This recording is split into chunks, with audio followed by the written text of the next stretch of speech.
So what we're going to do is we're going to do a live discussion on each topic. Let's say, I'll give an example. On September 1st, imagine that we're going to do anatomy, okay? So we are going to do anatomy from morning around 8:39 to evening 6:37 in 2 sessions. The morning will be the live discussion of all the questions of these high-heeled, hot competency areas of INI-CET going in depth. And then we'll stop it by evening, around 2 more hours left as a second session, where we'll take all the images alone in asked in the last 5 years in INI-CET and the entire subject together and discuss the images alone to give you a focus on image-based questions and the applications around these topics. So it will be 2 parts in the bootcamp. One is the hardcore competency review of the entire subject, connecting you to each and every topic, and then a second smaller session of discussing all the images of the particular subject. Understood? So that is what is done on the day 1, and then you'll get 2 days to study. Like after first day anatomy, 2 days to revise, or 1 day to revise anatomy by yourself from your primary notes, so that you can make sure that you get the 130 base correct. Understood? If not, studying this high yield area alone will never get you INI-CET. You have to make your fundamentals and basics strong and revise everything up. It's very, very important. Understood? So you do that 1 day revision, and then you write the anatomy exam on the second day evening in the Medico app. And the next day, let's say if it is dermatology, 1 day dermatology, same thing. Morning the competency review topic question discussion, evening the image-based question discussion. Next day, time for you to study by yourself, evening exam. Then it's 2 days medicine. 2 days we'll discuss all the systems like this. Morning we will discuss the competency review topics. After that, evening image discussions. 2 to 3 days holiday, and third day evening exam. So that you are having a revision track to come back to your original notes, understand these are the areas to study, focus and learn more or go deeper. Also review a quick review of all the images and topics in the subject, and making sure you touch your base notes completely, so that you're going to improve from week on week. So how do we assess that? Every week there will be an INI-CET mock test happening in Medico app, which you can come in and take, so that you will understand your score is improving or not.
Good morning, everyone. My name is Dr. Aisha.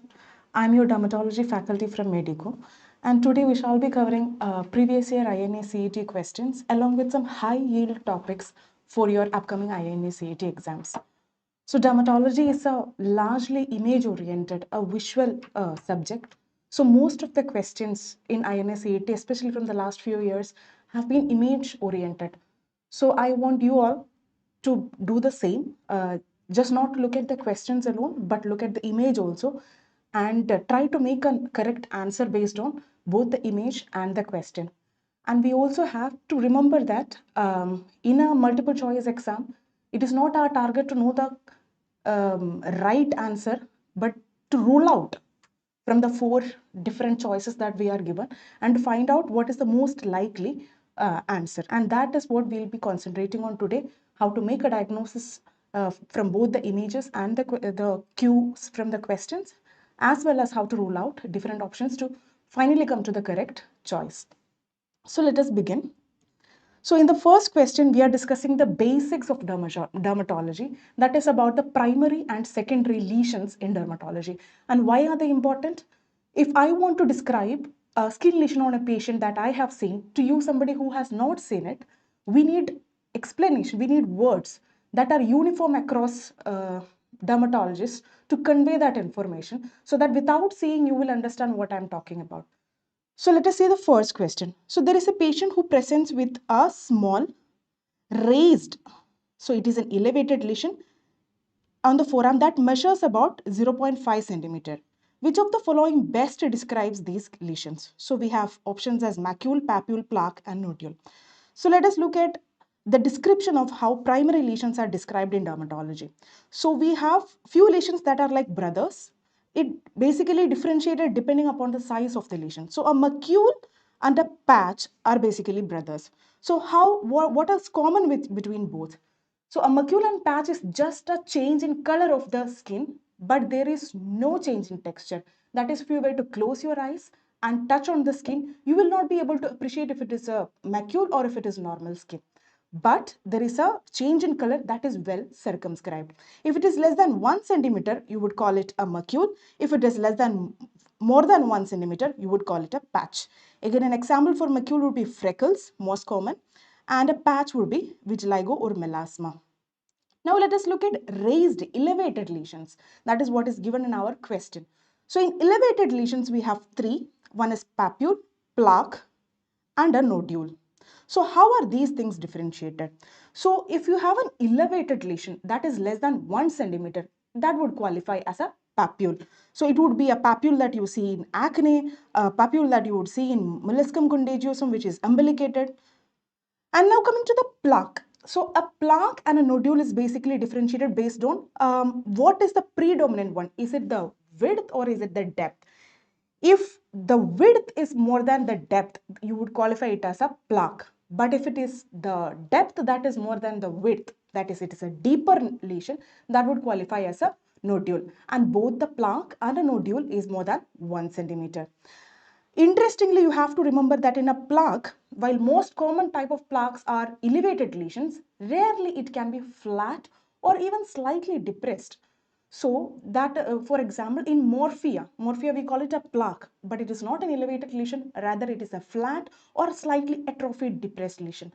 So why we are calling that also a plaque? So definition of plaque is that not just only a raised lesion, but rather it is the change in texture. That is, if you were to close your eyes and if you were to palpate, you would understand where a plaque is starting and a plaque is ending. That is because there is definite change in texture. So the example of an elevated plaque would be psoriasis, and an example of flat plaque would be morphea. Examples of nodules are again epidermoid cyst and a neurofibroma. Now coming to fluid-filled lesions, we have three lesions. So a vesicle and a bulla are again brothers, differentiated based on what is the size of the lesion. If it is less than 1 centimeter, it is vesicle. If it is more than 1 centimeter, it is a bulla. And what is common between both? That is, it is filled with the fluid. But if it is filled with pus, we would call it again a pustules. And the pustules are usually less than 1 centimeter. Now, examples of a vesicle would be herpes simplex, and a bulla would be pemphigus and pemphigoid group. And a pustule would be again folliculitis, pustular lesions of acne. Now, what is a wheal? So, a wheal is a dermal edema. Because of the edema, because there is a lot of fluid that is in the dermis, the skin becomes elevated. And usually it is transient, lasts less than 24 hours. And the common example is urticaria. Now, these are the primary lesions, and anything that is beyond this would be qualified as a secondary lesion. So, what is a secondary lesion? Secondary lesion is the changes that occur to the over the primary lesions.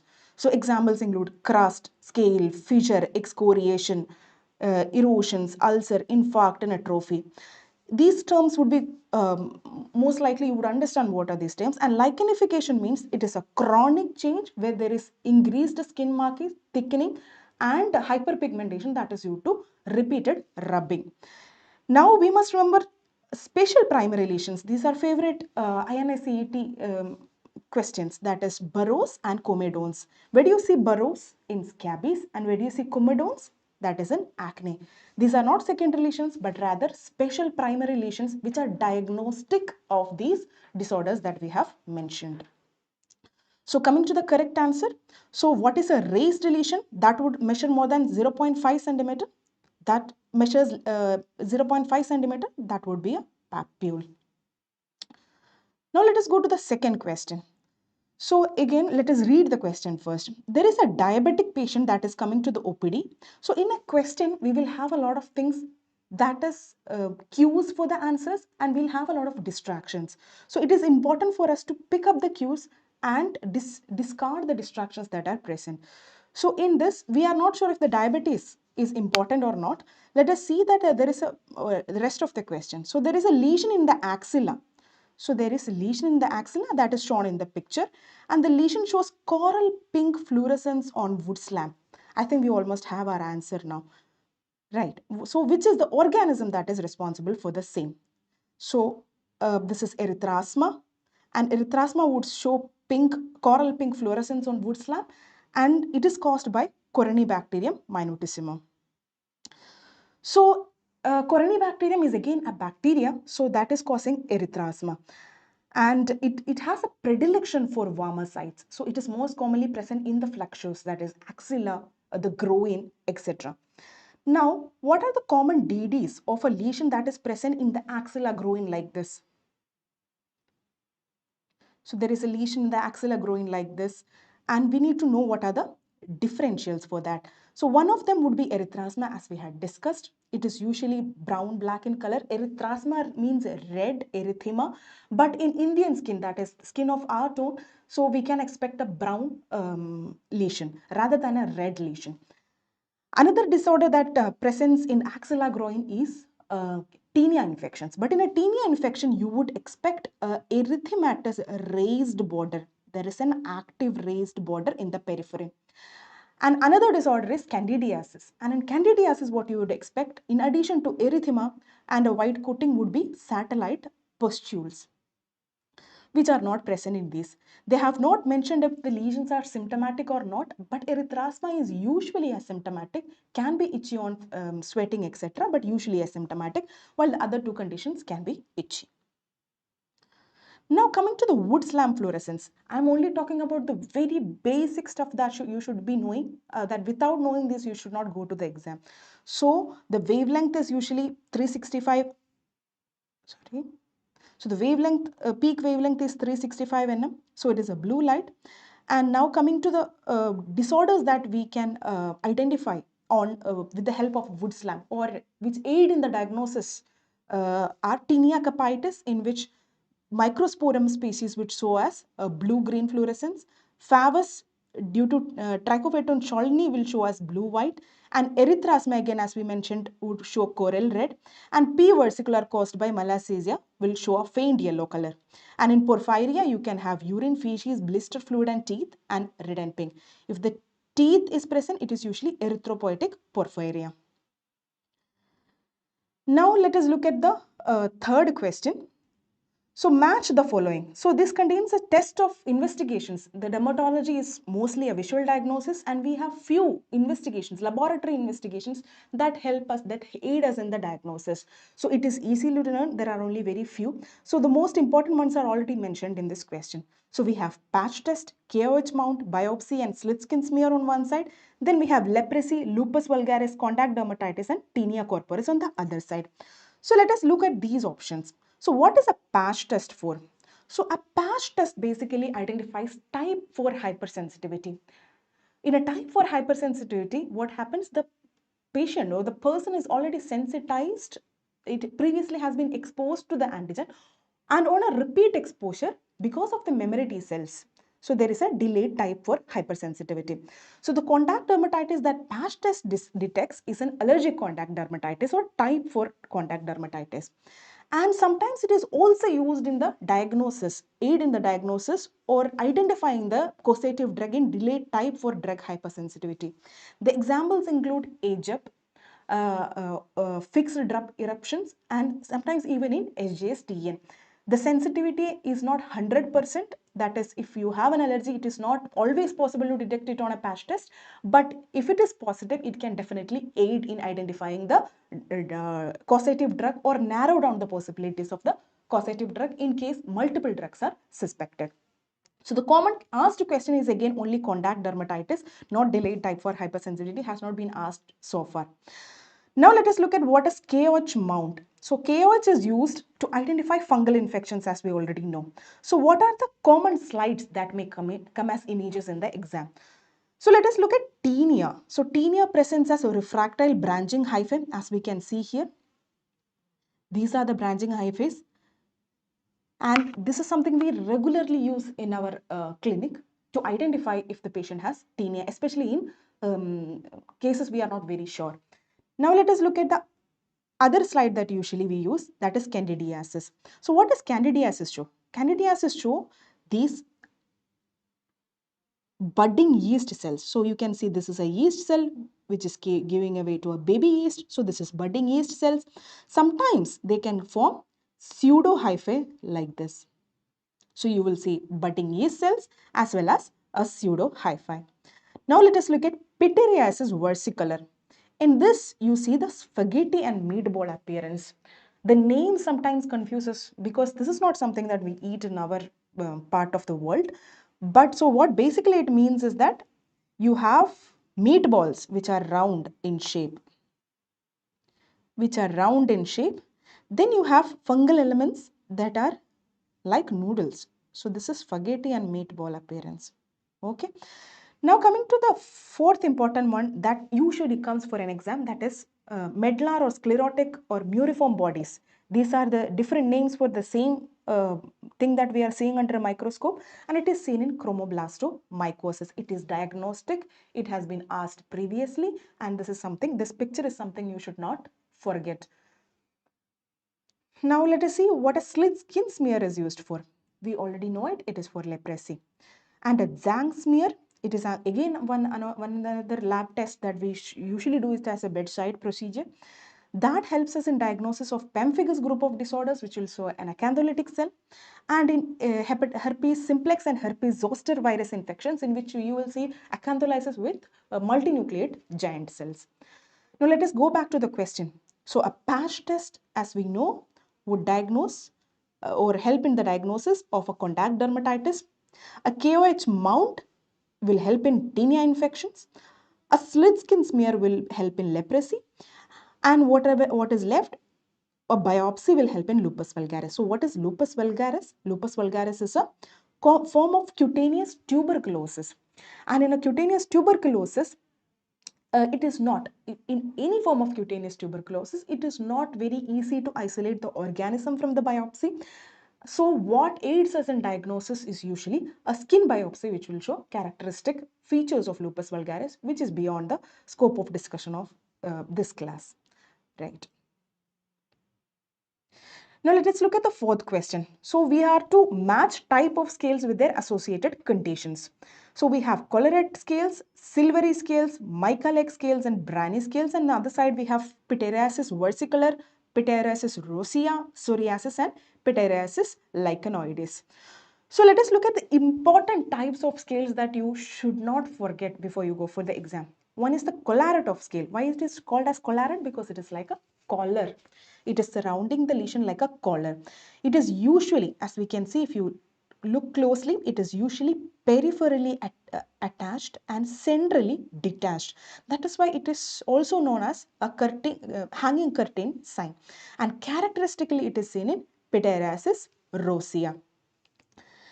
Now let us look at the silvery scales, the well-known scale that almost all of you would know, that is seen in psoriasis.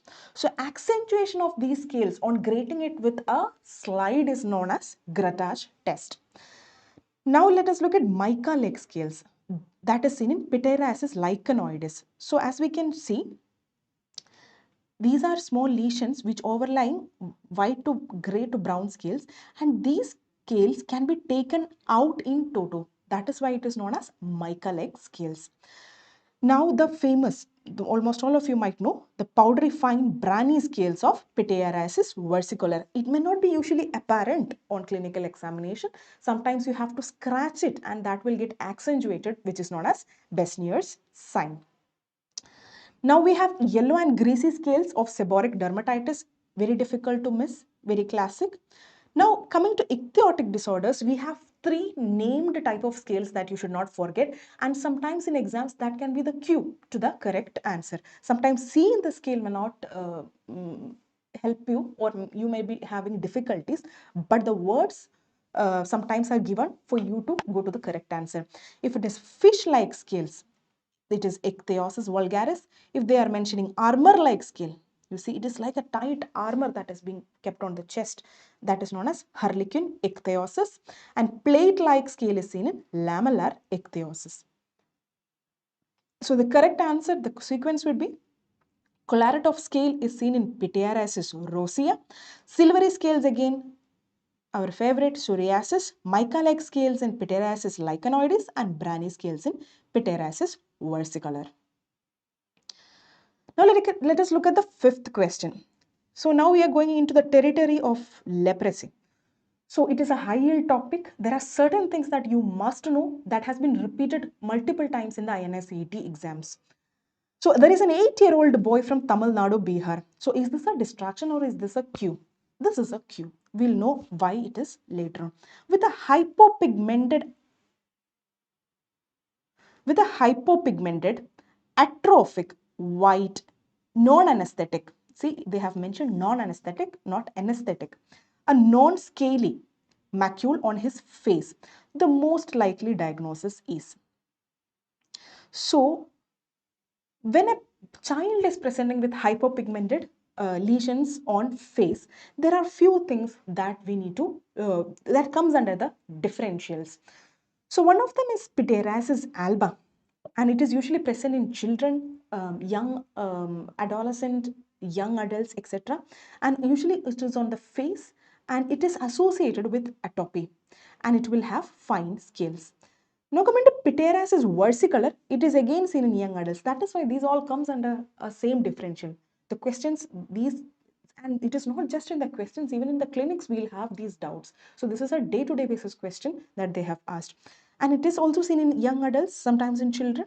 And the common site is trunk and shoulder, but sometimes face can also be involved. Now it has a fine powdery brany scale that we had earlier mentioned, and it has scratch sign positive, that also known as Besnier's sign. And usually it is present more in the tropics, where there is the environment is very humid. Now coming to intermediate Hansen. So intermediate Hansen is again more common in children,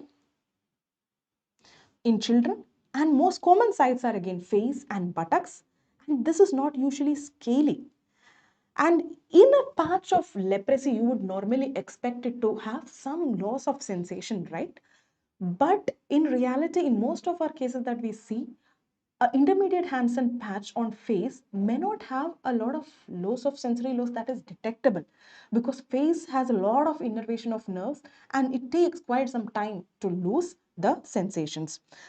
As that is why the loss of sensation may not be very apparent in the face. And here that is what helps. If it is a question about intermediate Hansen, they usually give a context of where this patient is coming from.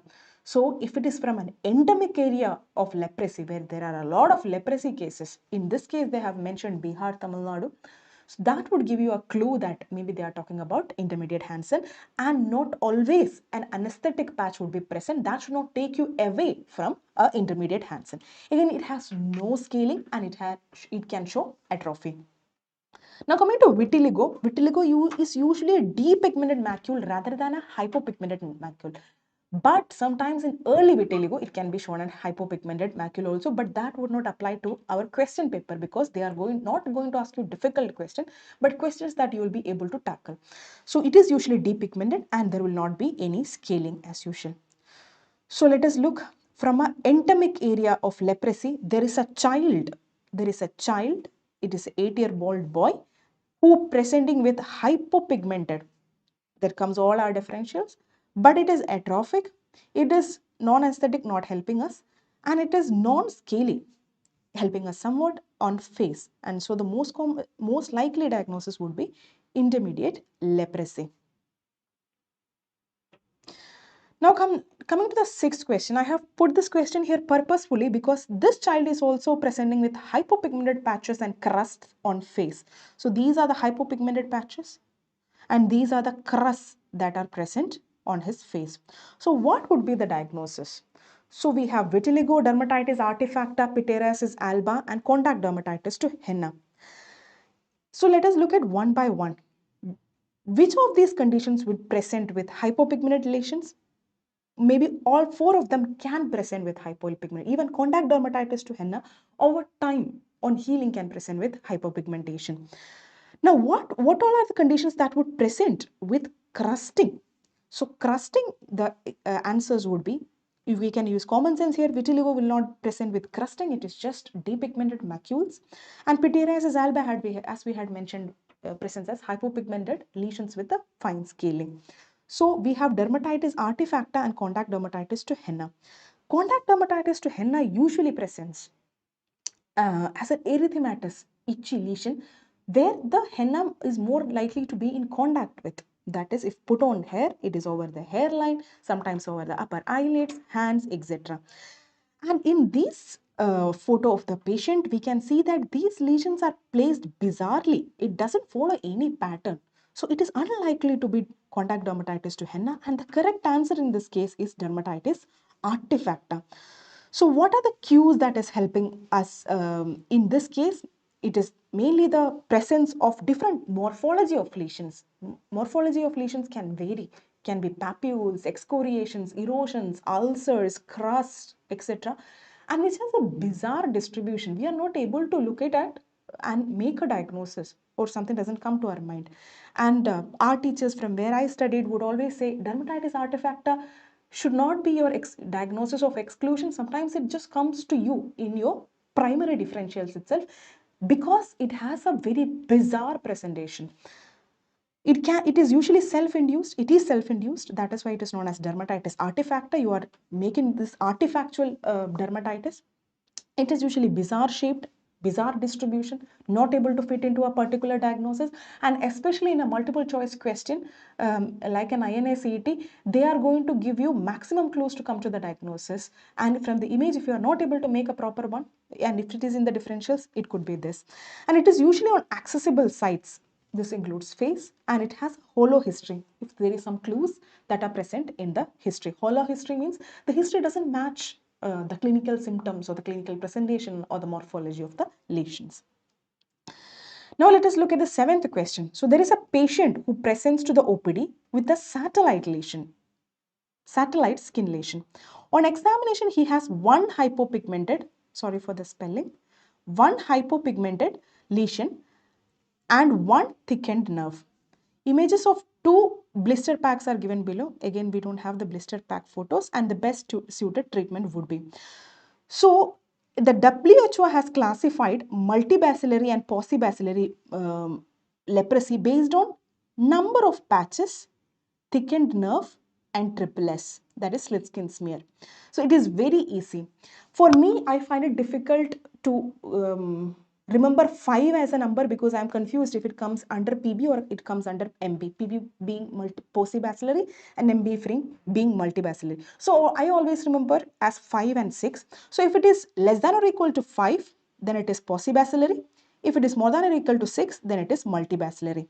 And thickened nerves, any number of thickened nerves would come under multibacillary, and any positive on triple would come under multibacillary. So for these, both multibacillary and paucibacillary, unlike earlier, we use all three drugs. So that is under NLEP, under WHO, anywhere we use all three drugs, that is dapsone, clofazimine and rifampicin. And the only difference is how long you are going to give it. Paucibacillary, we give it for 6 months, and in multibacillary, you will give it for 12 months. Okay, so we have the same group of drugs. So these three drug combination is usually red. It is a red blister pack. And this is for the adults.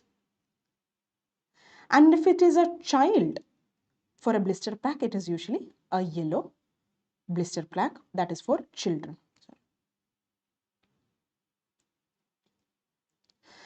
Now, it is important, this is some of the basics and easy questions, and that has been asked before also, about what is the dosing of MDT drugs, multi-drug therapy, drugs that are used in leprosy. So, if it is an adult more than 14 years, then you have monthly 600 mg rifampicin. Then you have monthly 300 mg clofazimine, sorry. You have monthly 300 mg clofazimine and daily 50 mg clofazimine, and dapsone, that is daily 100 mg. Because this is an easy question, what is the trickiest one is usually in patients who are less than 10 years old or less than 40 kg. So in them, you give rifampicin, it's 10 mg per kg, clofazimine monthly dose as 100 and twice weekly 50 mg clofazimine. And dapsone you give at 2 mg per kg. It is important to remember this chart, and you need to by heart this because this is a favorable question. Now coming to the 8th question, what is chemoprophylaxis in leprosy and whom it should be given to? So what is chemoprophylaxis? Prophylaxis is something that you do to prevent the establishment of disease in patients who are at high risk. So in leprosy, and chemo means drugs. So what are the drugs you are going to give in a patient who does not have leprosy but who is prone, is at risk to have leprosy before the establishment of leprosy? So whom should it be given to? The options are contacts more than 2 years and contacts more than 20 hours a week and sharing of same clothes and towels and living with a patient with leprosy for more than 6 months. So now let us look at who all qualify for a chemoprophylaxis for leprosy. So who is a close contact? Only a close contact is indicated to take chemoprophylaxis. And who would qualify as a close contact? Who is in contact with an index case? This can be household. This is where the tricky question comes. Sometimes they just mentioned a neighbor, and is he coming under household contact? Yes. Is he coming under the close contact? Yes. If it is there in the social circle, that would also qualify. If they are at work, that would also qualify. But what is the catch here? They should have a contact for at least more than 20 hours a week for at least 3 months in the past 1 year. So that is what a close contact is. And you would give chemoprophylaxis only if this close contact is more than 2 years. And what is the chemoprophylaxis that is recommended? That is single dose rifampicin. Just one dose of rifampicin. Now, how long does it provide protection? The studies say it varies between 2 to 5 years, but not very great method. But this is a question that has been asked before, and we should remember it. And what are the doses that are given for various age groups? You can remember this because that has been asked before. If it is more than 14 years and an adult, the minimum that you should remember is it is 600 mg. And if it is children, in 2 to 5 years, it is 10 mg per kg, and approximately you can make a dose based on that. Now, in addition to chemoprophylaxis, what else can we do to prevent establishment of leprosy in a patient who is in high risk of developing leprosy? So another method is immunoprophylaxis, and in which you should use immunotherapy. So here we use vaccines to prevent establishment of disease. In addition to prophylaxis, the vaccines in leprosy also have important other functions. What are they? It improves treatment response to leprosy. So especially in multibacillary cases, it helps in the faster falling of the bacillary load. So it aids the MDT, aids the drugs to act faster. It also decreases type 2 reaction, that is type 2 lepra reaction. So patients who have been having recurrent episodes of ENL or type 2 lepra reactions also, we give. This is something we use in our clinics. Also, but you have to remember that, but it increases the risk of type 1 lepra reaction. Now, again, it is used for prophylaxis, as we had mentioned, for protection of the contacts.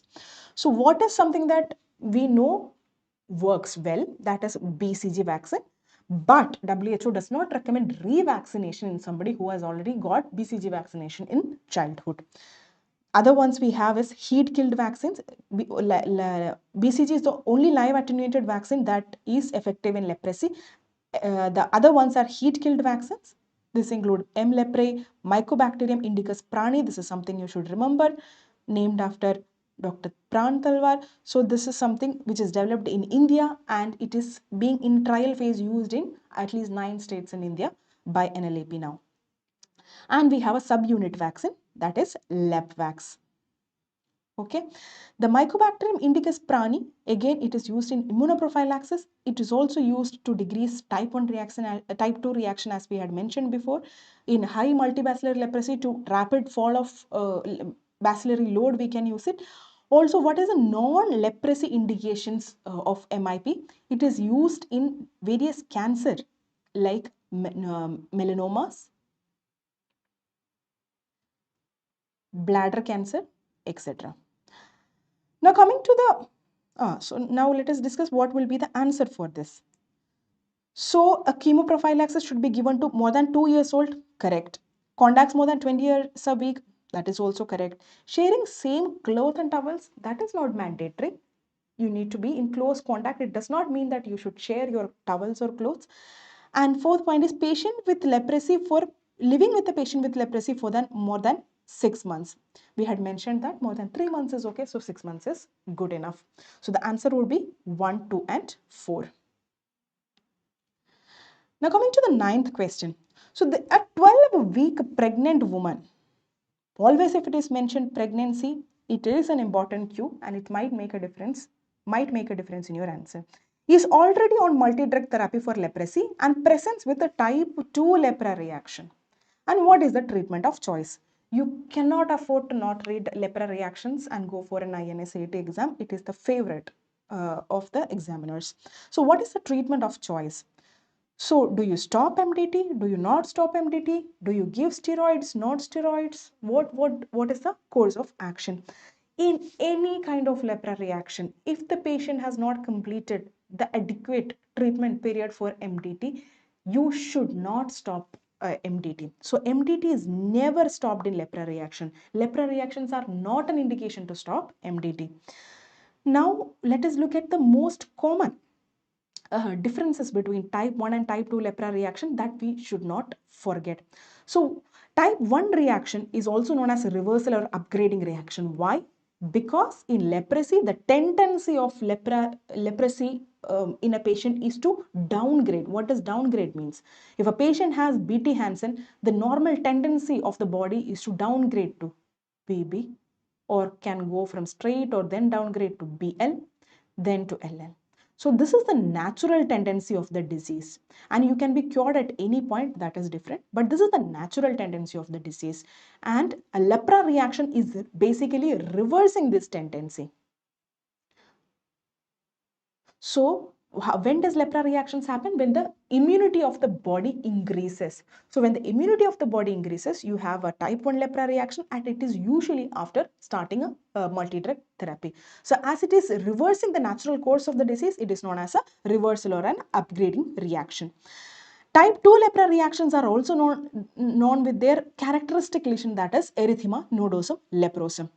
So type 1 is a type 4 hypersensitivity and type 2 is a type 3 hypersensitivity for all exam purposes. There are some recent studies which show that type 2 also may have a component of type 4 hypersensitivity, but for the exam purpose we remember type 4 for type 1 and type 2 type 3 hypersensitivity. Now commonly seen in borderline spectrum, but the type 2 lepra reactions are seen in the lepromatous pool, LL more than BL. As we had mentioned, type 1 is usually after starting the MDT, and in type 2 it can be before, after, or during the course of MDT.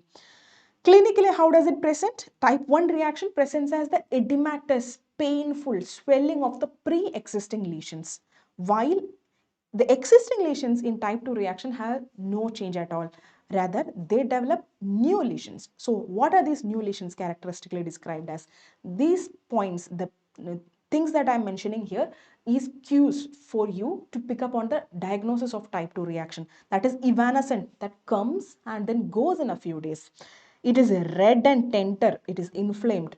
It is subcutaneous nodules. So this is catch points. You should not forget how a type 2 reaction, erythema nodosum leprosum, presents as. Neuritis is quite common in type 1, but it can be there in type 2 also. And fever and constitutional symptoms are rare in type 1. It is very common in type 2 reactions. And involvement of internal organs, that is very common in type 2 reaction. And most common presentations are iritis, synovitis, orchitis, lymphadenopathy, and nephritis. And the drug of choice in both is oral corticosteroids, no doubt. But in addition to that, thalidomide can also be used as a first line agent. And here is the pickup. in patients who are do not have any contraindications to thalidomide. And the contraindications, one of the common thing is that it is a teratogenic, so it is contraindicated in pregnancy.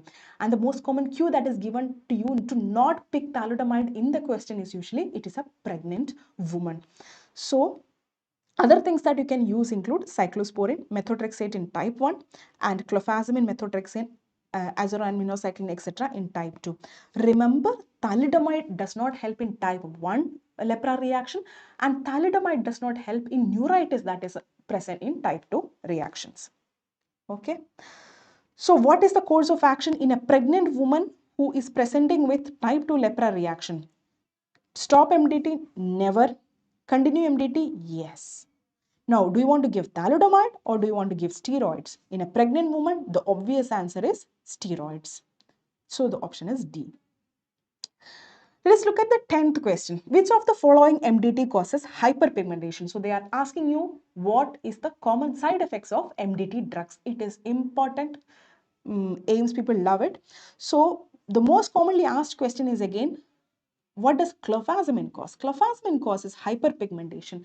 It is one of the common problems that patients come with us. It causes a lot of pigmentation. It is not looking beautiful. So that something that patients worry a lot about. So why is this hyperpigmentation that is present? Because clofazimine gets itself deposited in fat globules inside macrophages. And this is not celluloid. It causes ceroid lipofuscinosis, and that is why there is hyperpigmentation. Then we have ichthyosis. It is also one of the commonly asked questions. What is the acquired causes of ichthyosis? Among them, you have clofazimine. It can also cause GI disturbance, but these two are things that might come for the exams: the hyperpigmentation and the ichthyosis. And with rifampicin, it is not commonly asked. It is hepatotoxic. It can present with flu-like symptoms and orange urine. Now coming to dapsone. In dapsone, I want you guys to remember methemoglobinemia and dapsone hypersensitivity syndrome. That is something similar to DRESS. DRESS is drug reaction with eosinophilia and systemic symptoms. It is a dapsone hypersensitivity type of DRESS. Basically, it is DRESS but caused due to dapsone. So, which drug causes hyperpigmentation? The answer is easy. It is clofazimine. Do not forget what I have mentioned, marked here. Okay. Now let us look at the 11th question. This is again a tricky question, and this is something you come across if you are living in the northern part of India. You do get confused at times in OPD. So there is an adult male who is from Bihar and presented with hypopigmented macules and normal sensations over the body below. There is no thickened nerves, and the past history of fever is present. So these are your cues that you have to select from the question. So what is the diagnosis? Is it LL Hansen? Is it PKDL? Is it BT Hansen? Or is it mycosis fungoides? So any hypopigmented lesions on trunk from Bihar, UP, like we had mentioned earlier about hypopigmented lesions on face in a child. This is a common question. Hypopigmented lesions on trunk in a patient who is from endemic area of both leishmaniasis and leprosy. So how do you differentiate? In Hansen disease, you have decreased sensation and also you have thickened nerves. And in PKDL, you don't have both, and there is usually a preceding history of prolonged fever. So post-Kala-Azar dermal leishmaniasis is common after a visceral leishmaniasis. After 2 to 7 years, you can present with PKDL. So that is why, as the patient has this is an adult, it is not a child to think about intermediate Hansen. The most common site is usually face and buttocks, and it is few in number, 1 or 2, not like this. So there is a patient who has a lot of hypopigmented macules on the trunk, and the sensations are normal. This is one of your clue. And there are no thickened nerves. This is clue number 2. And Bihar and hypopigmented macules may put you into the spectrum of leprosy, but these are things that are taking you away from leprosy. And what are other diseases that can present like this? And that is PKDL. And this is helping you in your diagnosis again, the history of a prolonged fever.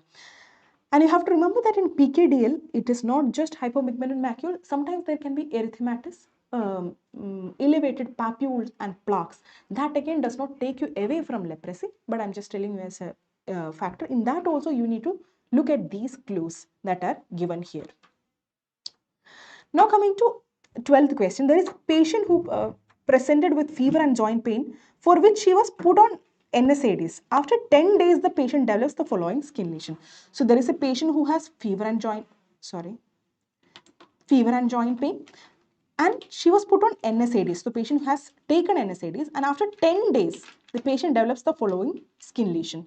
So this is a skin lesion that is present. It is presenting as a hyperpigmentation over the nose. So what is the cause of this hyperpigmentation? We have 4 options: chikungunya, dengue, fixed eruption, and melasma. This is something you cannot afford to forget, has been asked multiple times previously, and the correct answer is chick sign or brownie nose appearance that is present in chikungunya. It is not commonly present in dengue or other answers. Now, the important catch here is something, if you are very smart, you might pick up, is that a fixed drug eruption might come into your differentials because the patient was on NSAIDs before, and NSAIDs are one of the common causes of fixed drug eruption. The catch here is that fixed drug eruption, the most common sites are not your dorsum of nose, but rather lips or genitals or hands and feet. So that is not the areas that are involved, and the most likely case diagnosis in this case is melasma. Is chick sign in chikungunya. Another thing that you might think is melasma, and why is it not melasma? Melasma usually present in this malar area. Can be present over nose also, but it is usually in the malar area. It is usually well defined, and it has nothing to do with the fever and joint pain, and which is found after that.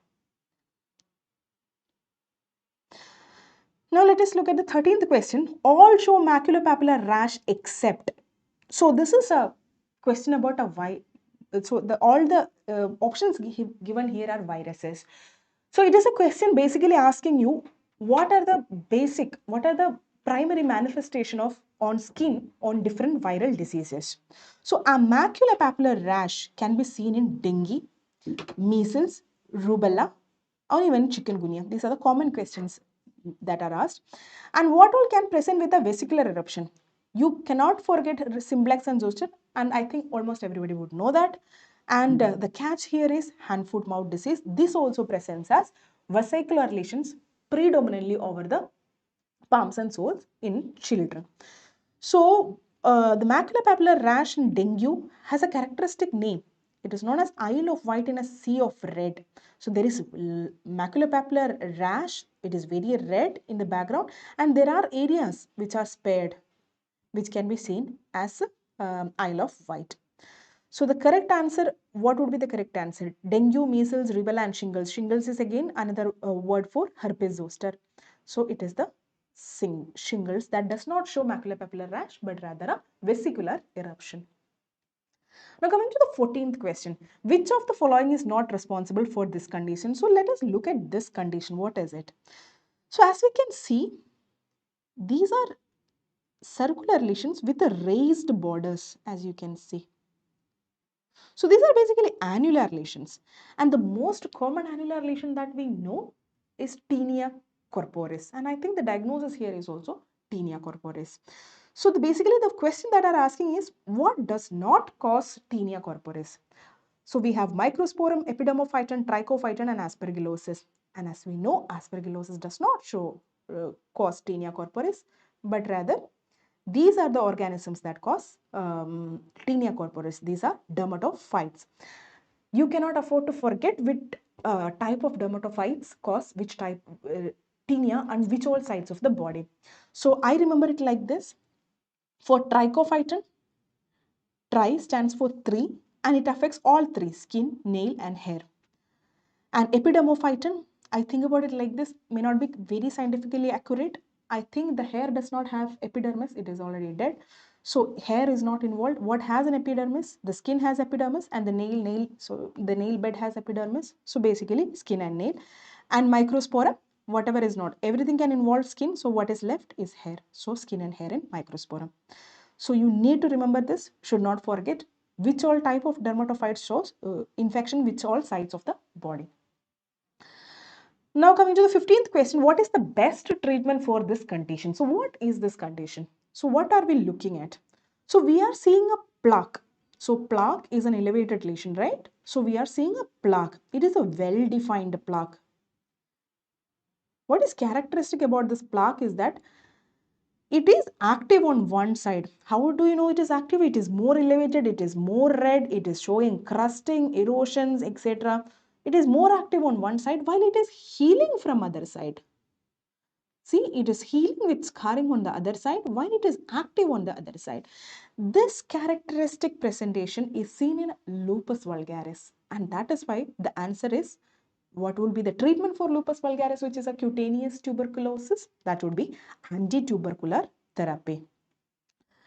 Another way that lupus vulgaris presents is as a, again, an plaque with central scarring. Sometimes it is not on the periphery or the one side, but it is in the center. That is another way of presentation. But this is what you should remember. Now, let us look on cutaneous tuberculosis. So it is, what are the other examples of cutaneous tuberculosis? The most commonly asked one is again lupus vulgaris. And I think that is the most common that has been asked before. Another forms are tuberculosis verrucosa cutis. It is basically lupus vulgaris, but very hypertrophic lesions. It forms exoendophytic lesions like this. And what is scrofuloderma? There is a lymph node, and which is infected with TB, and over time it breaks open into the skin, forming sinuses. That is scrofuloderma. In addition, I would like you to remember tuberculitis. So are tuberculitis a type of cutaneous tuberculosis? Yes, but they are not the direct invasion of the bacilli that is causing the skin disease. Rather, it is the hypersensitivity, that is the immunological response to tubercular antigens, that is causing tuberculitis. So tuberculitis does not have the organism itself, but it is the hypersensitivity reaction, the immunological reaction against circulating antigens that causes the tuberculate reaction. And these tuberculitis can be divided into true and false tuberculosis. True tuberculosis means they are exclusive to tuberculosis. They cannot be seen in any other diseases. And we have two examples. One is a papillonecrotic tuberculate. And second, we have lichen scrofulosorum. Do not forget this. Then we have false tuberculosis. It can be seen in tuberculosis, but it can be seen in other diseases also. And that would be erythema nodosum,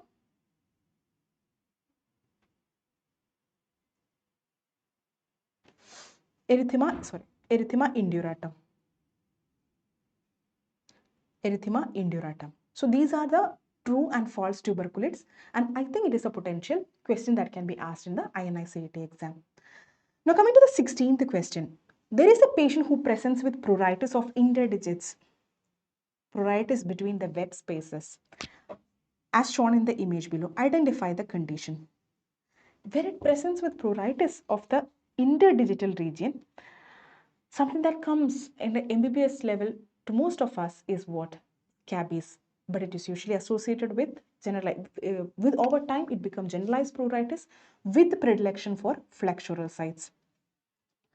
So scabies is a good option, but there are many skin conditions that can present with the pruritus which are present between the hands. It is quite possible.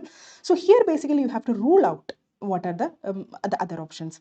Erythema multiforme, as we know, presents with target lesions that are predominantly over the hands and feet, and also it presents with severe mucositis, oral mucosa, eye mucosa, nasal mucosa, genital mucosal lesions. So that can't be the answer.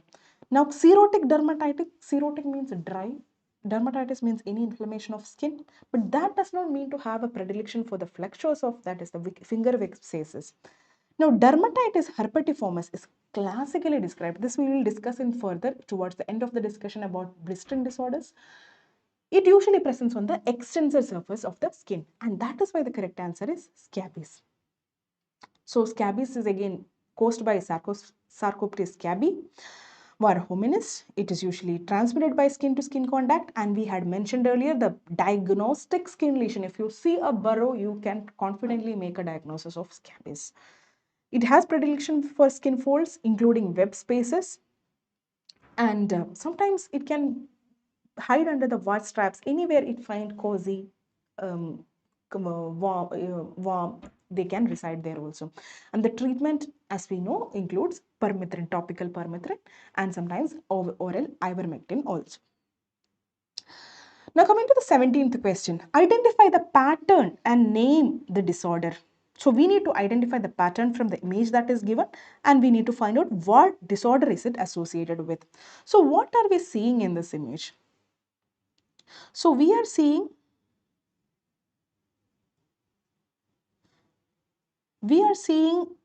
plaques, erythematous plaques with fine scaling. On zooming these, what we are seeing, something that we had discussed earlier, a lesion with scaling that are peripherally attached and centrally detached. And this is known as collarate of scale. And what is this typical distribution? So this typical distribution is known as a Christmas tree pattern.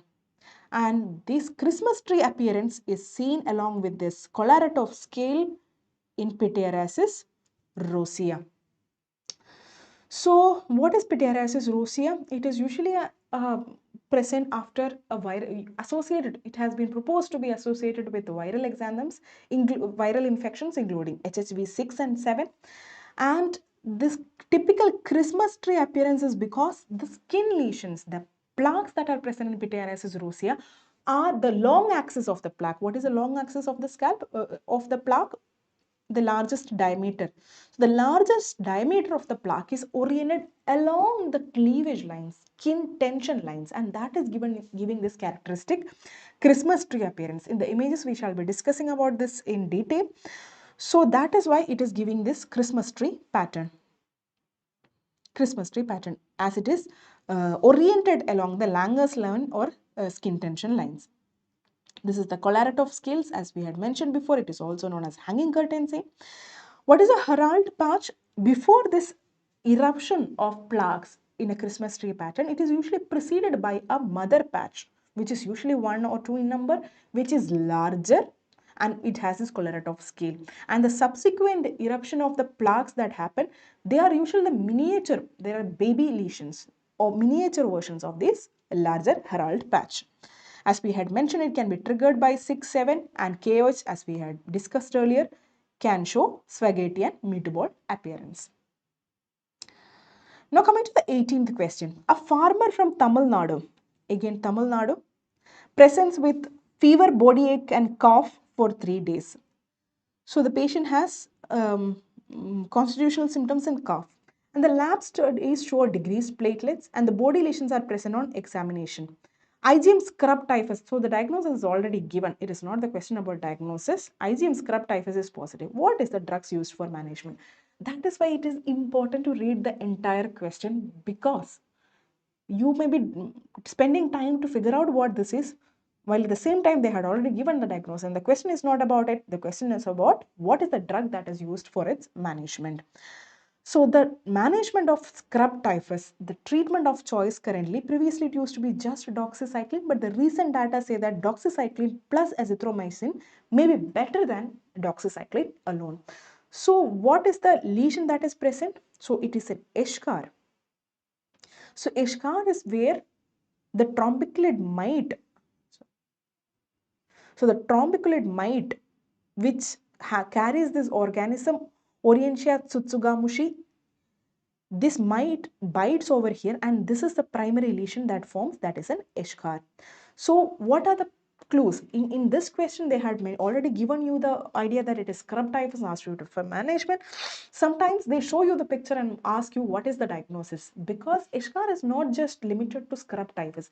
It can also be seen in anthrax, tularemia and spider bite. It is a question that has been asked before, and you should remember what are the other differentials of an eschar and how do you differentiate.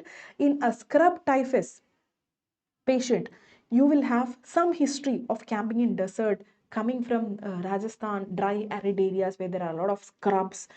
So some history like that, background history will be there. And in addition, skin wise, what all are the, in addition to fever, constitutional symptoms and cough, what are the skin wise, what all are the additional information you might have? That is, eschar can be there. There can be lead regional lymphadenopathy and associated with the maculopapular rash. Now let us look at the 19th question. So a 28-year-old patient of neurocysticercosis, I'm erasing this again. We don't know if this is distractions or these are cues for diagnosis.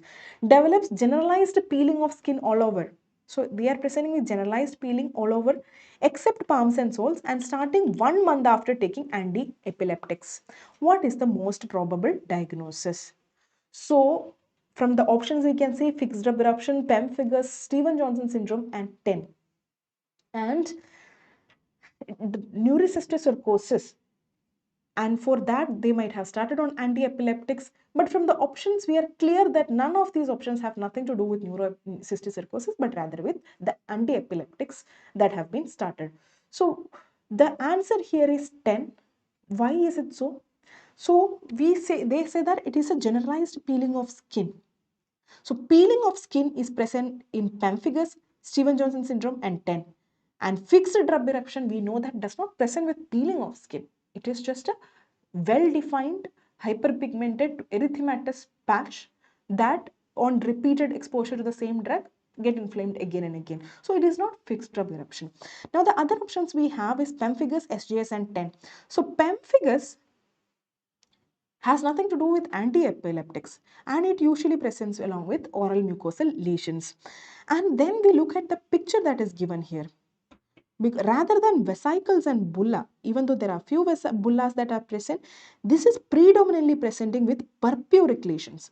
Purpuric lesions are not characteristic of pemphigoid, but rather of SJS and TEN. And as we know, SJS and TEN are differentiated based on what is the body surface area of involvement. So in SJS, if it is less than 10% of the body surface area, it is SJS. If it is more than 30%, if it is 10. So if the patient has, the question already mentioned that it is generalized, already mentions it is generalized, so the answer would be 10. Now, let us look what are the important points that you should remember in SJS 10. Let us take a 5 minutes break.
Sorry for the interruption. There was a small technical issue.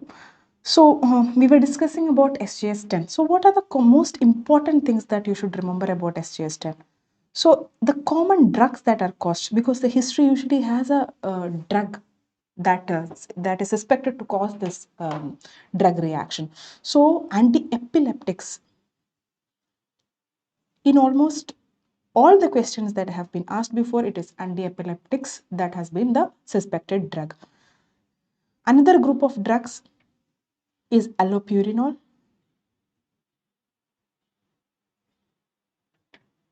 Then we have NSAIDs, paracetamol, and many antibiotics. But most commonly asked one are anti-epileptics and allopurinol. These two things you should remember. And among anti-HIV drugs, nevirapine. So these are the most common in the history. There will be some mention about the drugs among these group, and most commonly an anti-epileptic or allopurinol that has triggered this drug reaction. And SGS-10 is mediated by CD8 T cells. This is another point that you should remember.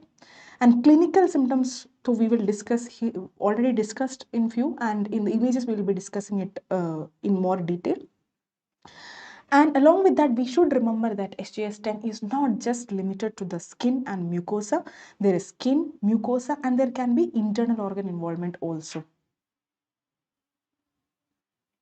Plus internal organ involvement also. And how do you score the severity? How do you know, how do you predict what is the mortality? That is based on score 10. And score 10 is based on 6 parameters that include your pulse rate, the body surface area at presentation if it is more than 10%, this is more than 120 bpm. And among history, we have age more than 40 years and preceding history of malignancy. Then among laboratory values, you have to look at urea, you have to look at bicarb, and we have to look at glucose levels. So these are the parameters that we are looking in score 10. The exact values you need not remember, and exact score you may not remember, but at least remember that these are the parameters that are used in score 10. Now coming to the management, whatever options are given, first look for this option, stop the drug in any suspected severe cutaneous adverse drug reaction, which is also known as SCAR. What you do first is to stop the drug. Stop the drug. And management of these severe conditions, the drugs that have been used include oral corticosteroids in tapering doses, fast tapering and stop, and cyclosporin. But there is it is beyond the scope of the discussion about how much effective at what stage and all that. But you have to remember that the first step is to always stop the drug. If it is a drug that is very essential for the patient, like an anti-epileptic, then you have to replace the drug with a drug that is not from the same group as the suspected drug.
Again, sorry for the interruption. There was a small technical issue.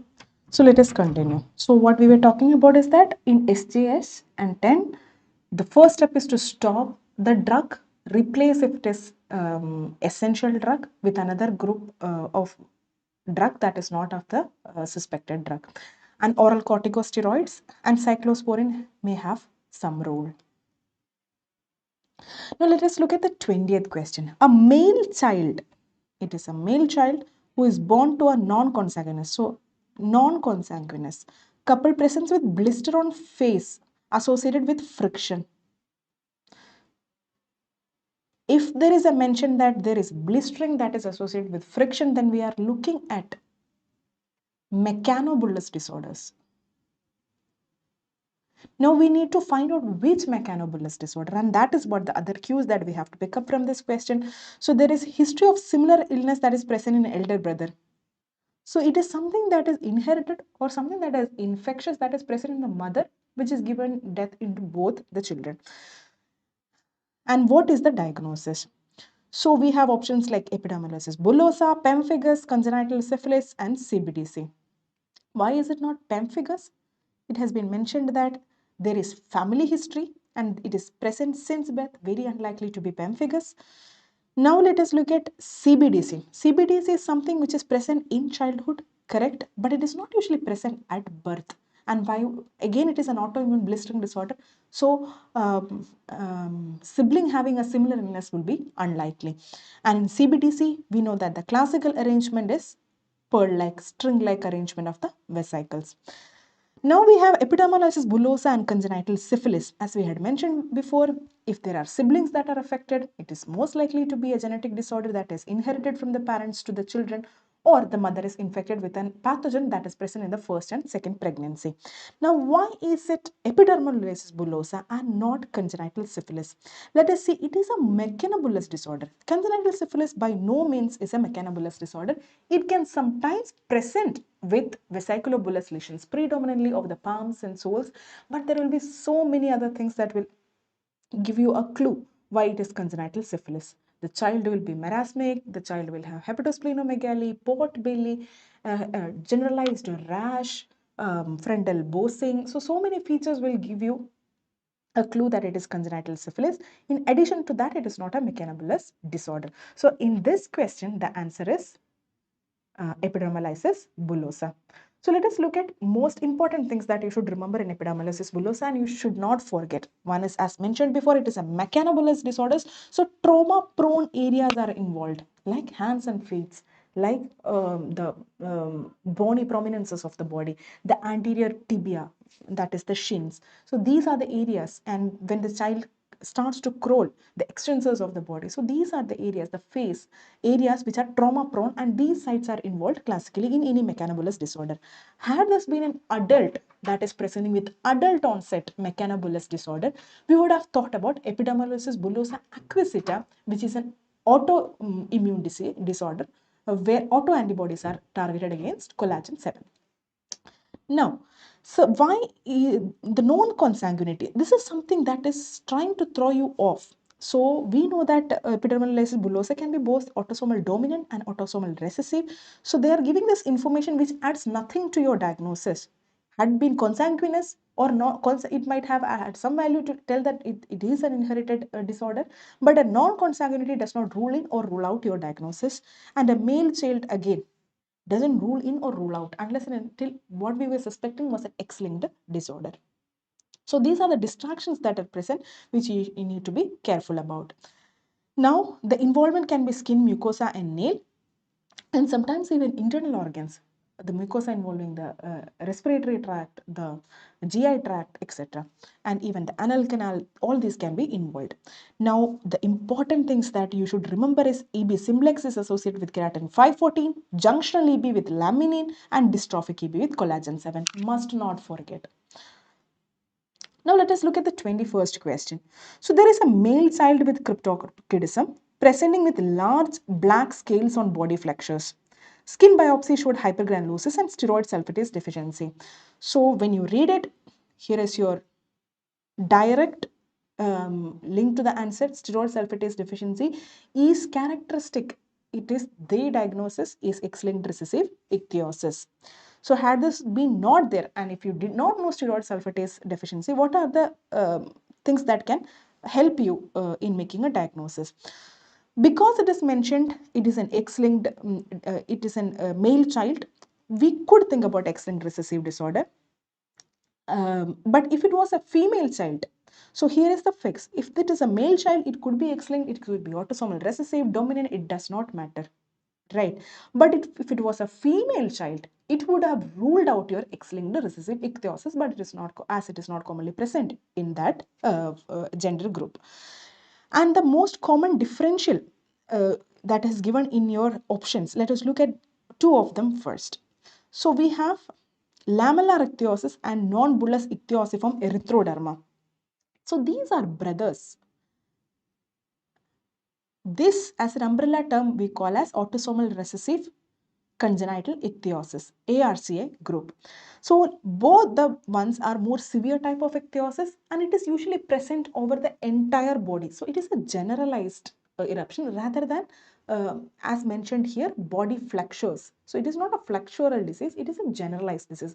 That is exactly why it is ruled out. Even if you don't know what kind of scale is present in different type of these disorders, this is something which completely rules out this ARCA. Now we have to differentiate between ichthyosis vulgaris and X-linked recessive ichthyosis, and this can be difficult in exam. Sometimes the photos you may get confused, and what are the things that you should look for in the question to make a diagnosis of either of them. So in ichthyosis vulgaris, there is sparing of flexures. This is classical. The flexures are not involved. Not any flexures are involved. But in X-linked recessive ichthyosis, you can have involvement of certain flexures, that being neck, axilla. And antecubital and popliteal fossa are spared, but these lesions tend to encroach. That is trying to involve these areas also. Now, another clue morphologically that gives you is that preauricular and neck is involved. Lesions will be there in the preauricular area and the neck, and that is also characteristic. Coming to the scale, as we had mentioned before, it has a fish-like scaling. That is a characteristic name that is given. In this, we have black, dirty. Sometimes it is confusing, I agree. When you see the photos, it is difficult to sometimes understand which is a type of scale. That is why you should look at the other cues that are present. And on histopathology, ichthyosis vulgaris, as it is the disorder caused due to the deficiency of filaggrin. And where is the filaggrin being formed? That is formed in the granular layer, in the granules, in the keratohyalin granules in the granular layer. Because there is a deficiency of these filaggrin, that is why the granular layer will look thin or absent. So there is hypogranulosis or agranulosis. While XLRI has nothing to do with the granular layer, that is why the keratohyalin granules. So that is why it will have a normal or hypergranular. Okay. So the answer is X-linked ichthyosis. Now let us take a 10 minutes break, and after the break, we'll continue with the discussion.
Hi everyone, welcome back.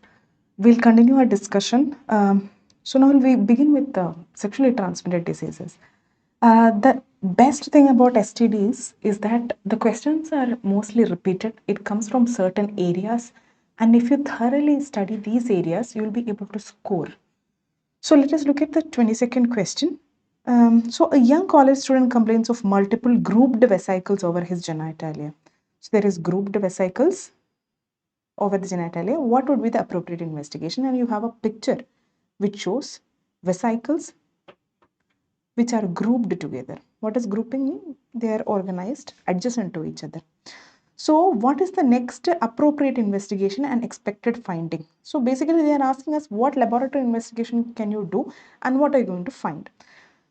So genital ulcer disease is an important area in INI-CET that repeatedly gets asked. So that is why I have made a table which differentiates difference that you should be able to pick up in the exams. So let us begin by understanding what are the different diagnoses if a patient presents you with the genital ulcer disease. Again, ulcers can be infective and non-infective. It can be sexually transmitted and not transmitted. So we are not going to look at all those differential. That is beyond the scope of this discussion. But what comes in the exam is usually the sexually transmitted genital ulcer diseases, and that is what we are going to concentrate on today. So the differentials include syphilis, herpes, chancroid, Donovanosis, and lymphogranuloma venereum. So what are the other names? Other names, the only things you have to remember is hard chancre is usually syphilis. This comes in the option as a chancre, so you should know it is talking about syphilis. A soft chancre is seen in chancroid, and LGV usually presents with inguinal bubo. So the question straight away gives you something like this sometimes. Now the organism is for syphilis is Treponema pallidum. For herpes is obviously herpes simplex. Chancroid, Haemophilus ducreyi. The classic way of people remembering is ducreyi makes you cry. So it is a painful ulcer caused by chancroid. Again, cry. So, Donovanosis is caused by Klebsiella granulomatis, and LGB is caused by Chlamydia trachomatis. And we have to, and the serovas are important, L1, L2, and L3. And we have to remember that except herpes, all of these rest of these infections are bacterial in nature. Now, why is incubation period important? Because they have straight up asked what is the incubation period. So you must remember this incubation period. You have to by heart it. So in syphilis, it is ranging from 10 to 90 days. And in herpes and chancroid, it is usually short. That is how I remember it. Herpes and chancroid, it is short. It may be longer in Donovanosis LGV. It can range up to 1 to 12 weeks in Donovanosis, and in LGV up to 1 to 4 weeks. This has been asked before. And in herpes and chancroid, it is usually short, 1 to 2 weeks. Now, what is the status of symptoms in these patients? The painful ulcers are usually herpes and chancroid. As we had mentioned before, Haemophilus ducreyi makes you cry, causing chancroid. Now, the number that is important, especially if it is mentioned as single, it is more likely to be syphilis. The another one which usually has a single one is LGV, but the question usually has it as inguinal bubo because the ulcer often goes missed. And what the patient presents to us is with the inguinal bubo. So if it's mentioning single, you should think that more likely it is to be syphilis. Now, what is the status, clinical feature of the, on examination, what are you going to see? So, in syphilis, if it is mentioning induration, then don't think about anything else, it is syphilis, right? It is going to be syphilis. Now, what are the clues that will be given in your question that you can cling to a specific diagnosis? If it is polycyclic margins and it is vesicles, obviously it is herpes. If it is having beefy red granulation tissue bleeding on touch, it is no doubt donovanosis. You see beefy red, you think about donovanosis. This is for the exam purposes, of course. In clinic, it is not as simple as this. It is often sometimes complicated, but For the exams, this is what you need to remember. If they write beefy red granulation tissue, that is going to be Donovanosis. And if they mention transient ulcer, herpetiform ulcer, then that is LGV. And chancroid is usually a dirty ulcer which has undermined margins and can bleed on touch.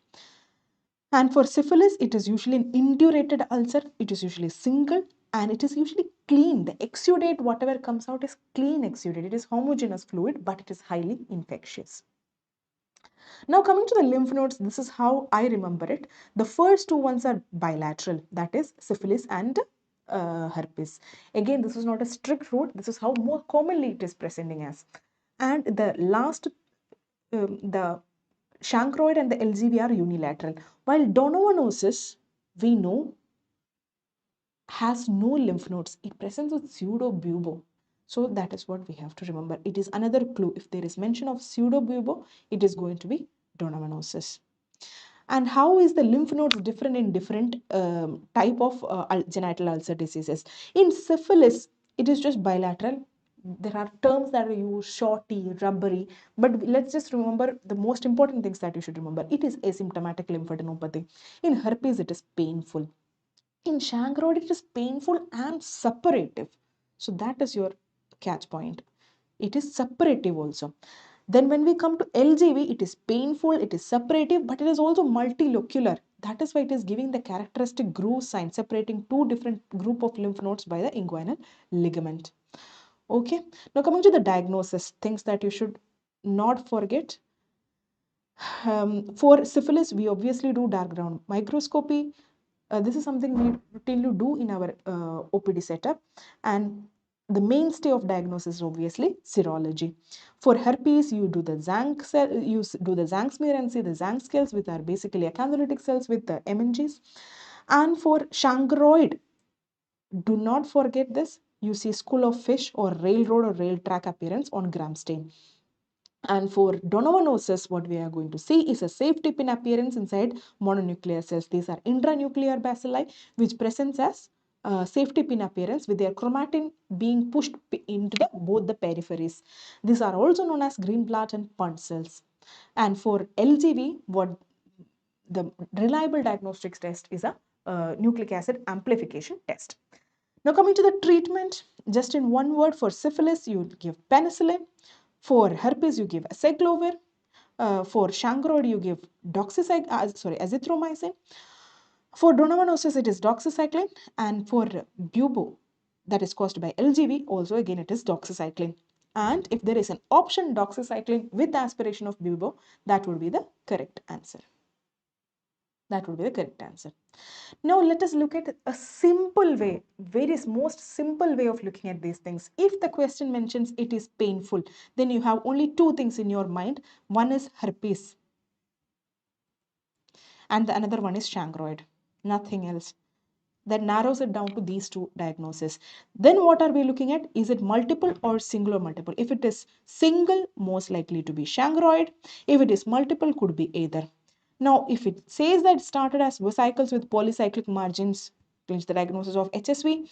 If it is associated with suppurative lymphadenopathy, this also can have lymphadenopathy, but in HSV it is not suppurative. If it is associated with suppurative lymphadenopathy, then it is chancroid. There are various other features that gives way to chancroid, but this in basic, the minimum that you know, the thing that you need to check before going for exam, that is this picture of how to differentiate between different ulcer diseases.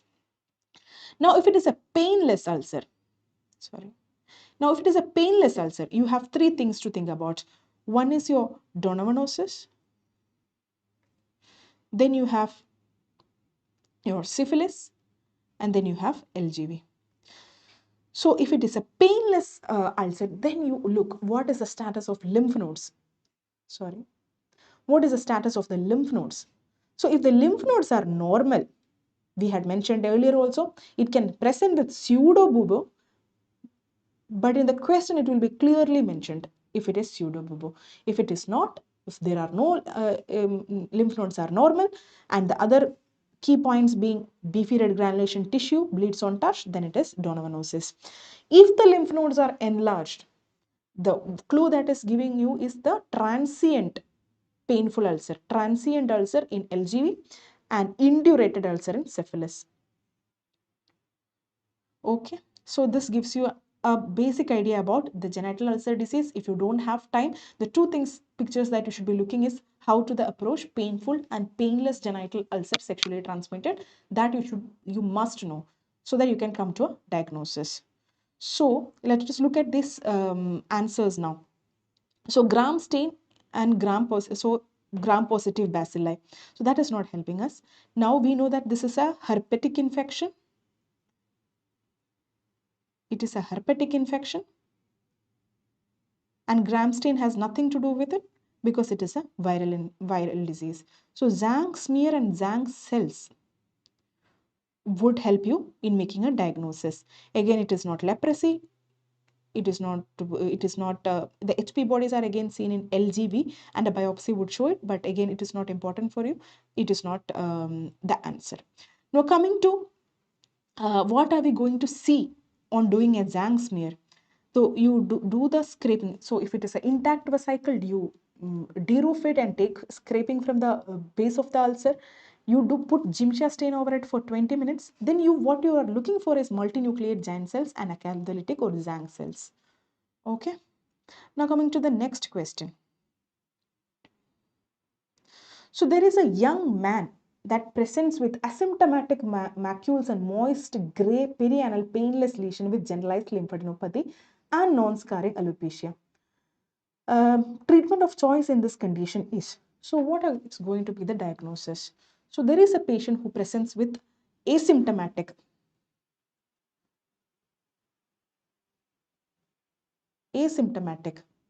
coppery red means color of the copper. It is lichenoid coppery red in that hue of color, symmetrical, often generalized. So this is the cues that will be given in your question to tell you that this is secondary syphilis. Then we have additional points too. So they are also talking about other things. So they are saying that the patient also have perianal and genital moist perianal genital lesions. This is telling you this is condyloma lata, again suggesting secondary syphilis. Then you have non-scarring moth-eaten alopecia. Moth-eaten, again a clue to tell you that this is secondary syphilis. And associated with that, can have generalized lymphadenopathy. So all of this is telling you that this is secondary syphilis. You may not have all of these clues in the question for an exam, but you might have some of it, at least 2-3 of it you will have, and you can clinch a diagnosis. And the color you should not forget. Remember this color, remember this picture, okay? And what is the treatment of choice in this condition? We know for syphilis, the treatment of choice, you can close your eyes and say at any time, sleep anywhere, that it is benzathine penicillin. Unless and until it is contraindicated for some reason, it is going to be benzathine penicillin. It is going to be penicillin at any stage and in early, and except for neurosyphilis, it is going to be benzathine penicillin. Now let us look. Syphilis is a high yield topic. You should be reading it before your exam. It is important. One question at least comes almost every year. So let us look at how does syphilis presents. As you have a sexual contact with with a person who has syphilis. So the incubation period lasts from 9 to 90 days. Easy to remember. Please remember it. It can be asked. So the primary lesion, what the patient usually presents with is primary lesion, and the primary syphilis is a hard chancre. And we had mentioned what are the characteristics of this chancre. It is an indurated, usually single, with the serous exudate, with clean serous exudate. Now the patient has this ulcer, and sometimes the patient also has bilateral lymphadenopathy, inguinal lymphadenopathy. Now the patient, it can self-resolve also in a few weeks if taken treatment, it can resolve faster. Then the next number you should remember is 2 to 8 weeks. 2 to 8 weeks later, the patient can present with secondary syphilis. And the secondary syphilis is what we had shown you the pictures of. The characteristic skin lesions that can be present, the condyloma lata, the moth-eaten alopecia, the mucosal lesions, these are all indicating to secondary syphilis. If untreated, secondary syphilis can last for months, but sometimes it can resolve. And then you go into early latent syphilis. Early latent syphilis, the cutoff, it is arbitrarily put at less than 2 years.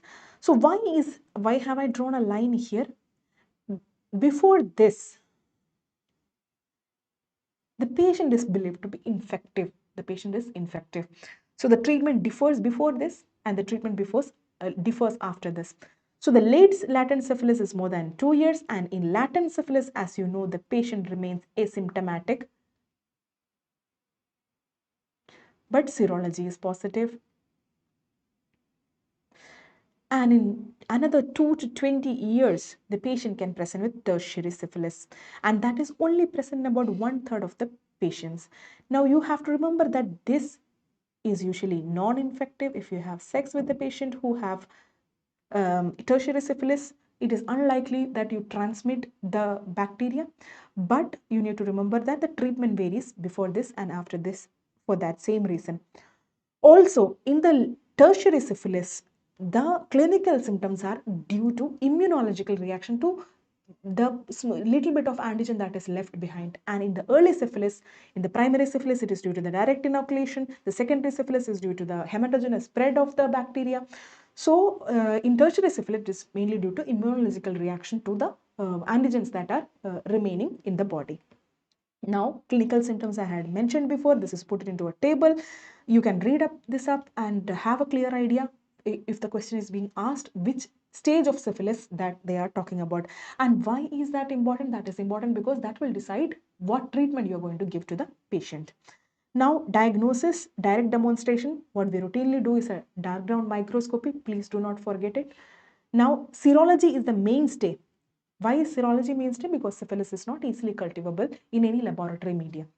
So we have non-treponemal and treponemal tests. Please remember the examples. VDR and RPR are non-treponemal and the rest are treponemal tests. Why is it important? Please remember this. It is used for monitoring while treponemal is used to make a diagnosis because the specificity is high for treponemal test. There is an exception. This is a catch. In neurosyphilis, it is diagnostic also. Now, this is not entirely correct. It is not negative after treatment. The titer can fall after treatment. So the titer can fall after treatment, and that is exactly why we use it for monitoring of the disease. But treponemal test, there is no falling of titer with the treatment. If a patient is infected with syphilis at some point in their life, the treponemal tests are more likely to be positive throughout entire life, even after treatment, even if the patient is cured. But the non-treponemal test usually falls in titer. In primary and secondary syphilis, you can expect it to be negative in about 1 year. But in other type of syphilis, it will definitely fall, and a significant fall in titer is called to be more than 1:4. And in late syphilis, that is late latent syphilis, and in tertiary syphilis, you may not have a negative VDRL test at any point, but you will have a significantly low titer. Now, this is the another important table that you should be remembering: early syphilis and late syphilis and neurosyphilis. What is the difference in treatment? So in early syphilis and late syphilis, I had mentioned you, except neurosyphilis, everything is benzathine penicillin. But in neurosyphilis, it is aqueous penicillin.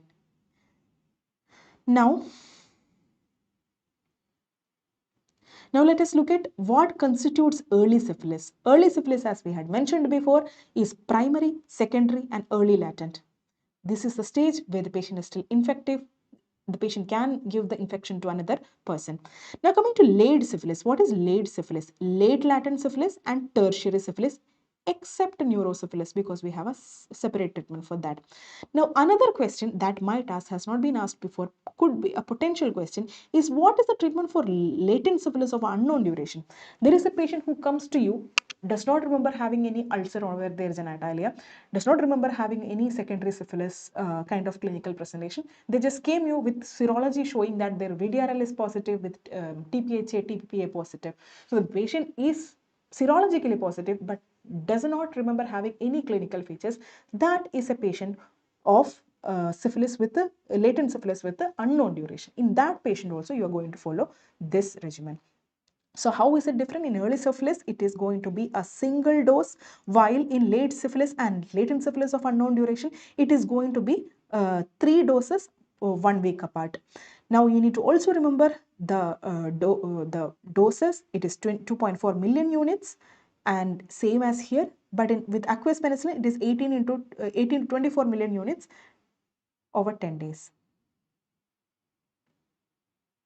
Now, there is only one alternative that is mentioned by WHO, that is doxycycline, except in neurosyphilis, there is no alternative. And at the same time, in pregnant women, you cannot give doxycycline because doxycycline is contraindicated. WHO says that there is no alternative to penicillin and you have to desensitize the patient with penicillin and give penicillin only. While NACO says that you can give erythromycin too. Now let us look at the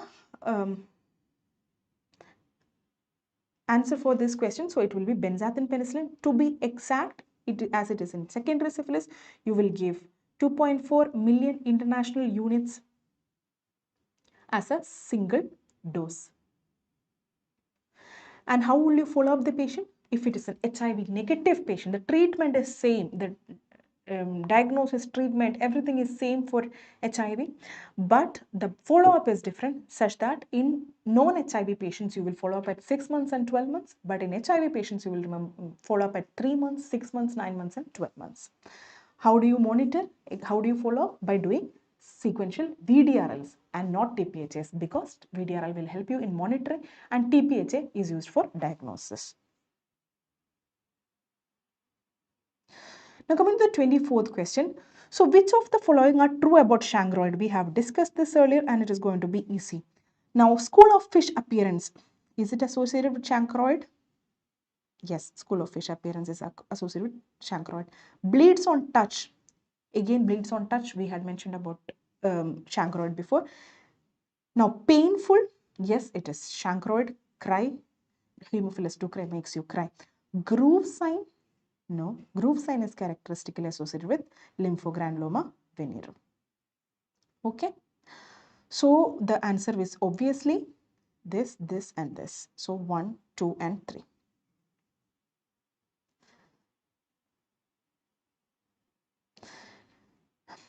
Now coming to the incubation period of LGV, I had mentioned it earlier also, this has been asked before. The answer is, I had told you earlier, approximately you can remember as 1 to 4 weeks. That is approximately 10 to 30 days. The closest answer is this. So that is why the answer is 10 to 30 days. Now, a question on HIV is also expected. So oral white lesions in HIV is an important question. So there is a patient who presents with an oral white corrugated lesion on tongue that cannot be rubbed off. The patient has HIV. That is a pickup. So what is the most likely diagnosis? So if a patient presents with oral white lesions, there are two things that you think about, especially in the setting of a INI-CET exam. Two things you have to think of. One is Candida albicans, and another one is hairy cell leukopenia due to EBV. If it can be rubbed off, because in candidiasis it is just the coating of the mucosa. So that is why you can rub it off, that will be candidiasis. If you cannot rub it off, then that is hairy cell leukopenia. Okay, the answer is simple. It is caused by EBV. Now coming to the 27th question. So a sexually active male presents with what on his penis as shown below? Which of the strains of HPV is commonly causing these lesions? So this is a table that you should by heart. You should not forget this table. So what causes anogenital warts, also known as condyloma acuminata, and Buschke-Lowenstein tumor? Even though it is mentioned as a tumor, it is not caused by the cancerogenous strains, but it is caused by 6 and 11. Now coming to the cancer causing or precancerous lesions causing HPV types, that is 16 and 18, that will be cervical condyloma plana, bovinoid papillosis, and erythroplasia of curate. This table you have to remember, you should not forget. This is an important question. Now coming to the drug of choice of bacterial vaginosis in pregnancy. What is the answer? So what is bacterial vaginosis? It is a favorite question of INI-CET again. It is caused by bacterial vaginal dysbiosis. What is dysbiosis? So normally a vagina, most of the vaginas, no, all of the vaginas are populated by a certain set of bacteria and fungi which are found to be healthy. In most of the females, it is going to be lactobacillus predominated, even though there is a single variety in which there can be multiple bacilli. For all practical purposes, it is lactobacillus predominated. Due to various reasons, if this symbiosis between this bacteria is broken and there is dysbiosis and there is decrease in lactobacilli and increase in other pathogenic bacteria, then it is known as vaginal dysbiosis.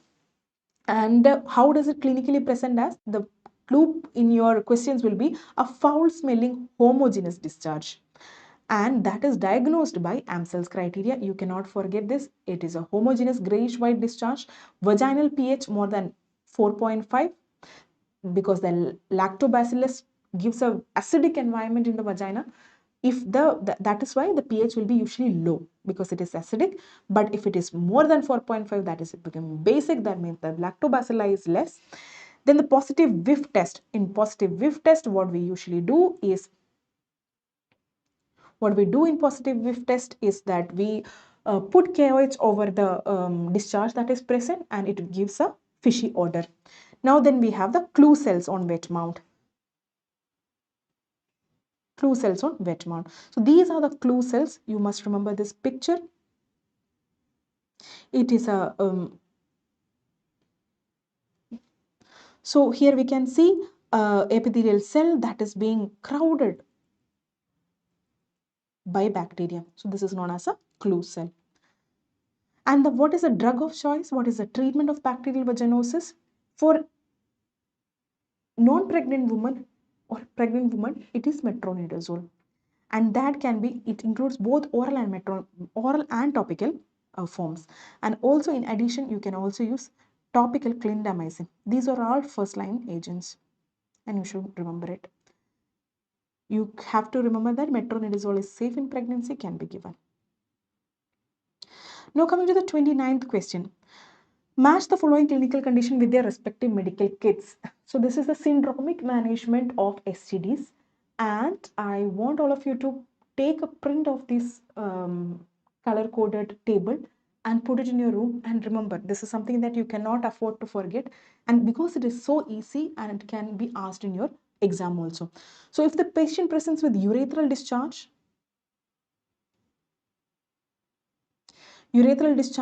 painful scrotal swelling, that basically means epididymo or chitis, and cervical discharge, the treatment is going to be AZI with cefixime.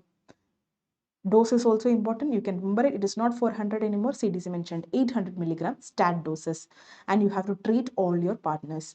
If it is vaginal discharge, the treatment is going to be secnidazole 2 gram stat and fluconazole 150 milligram stat, and treat only if the partner is symptomatic.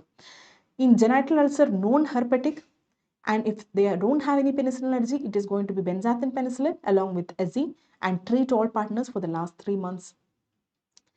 If it is genital ulcer and non-herpetic and the patient is penicillin allergic, then you give doxycycline for 15 days and AZI stat as before, and treat all partners for the last 3 months.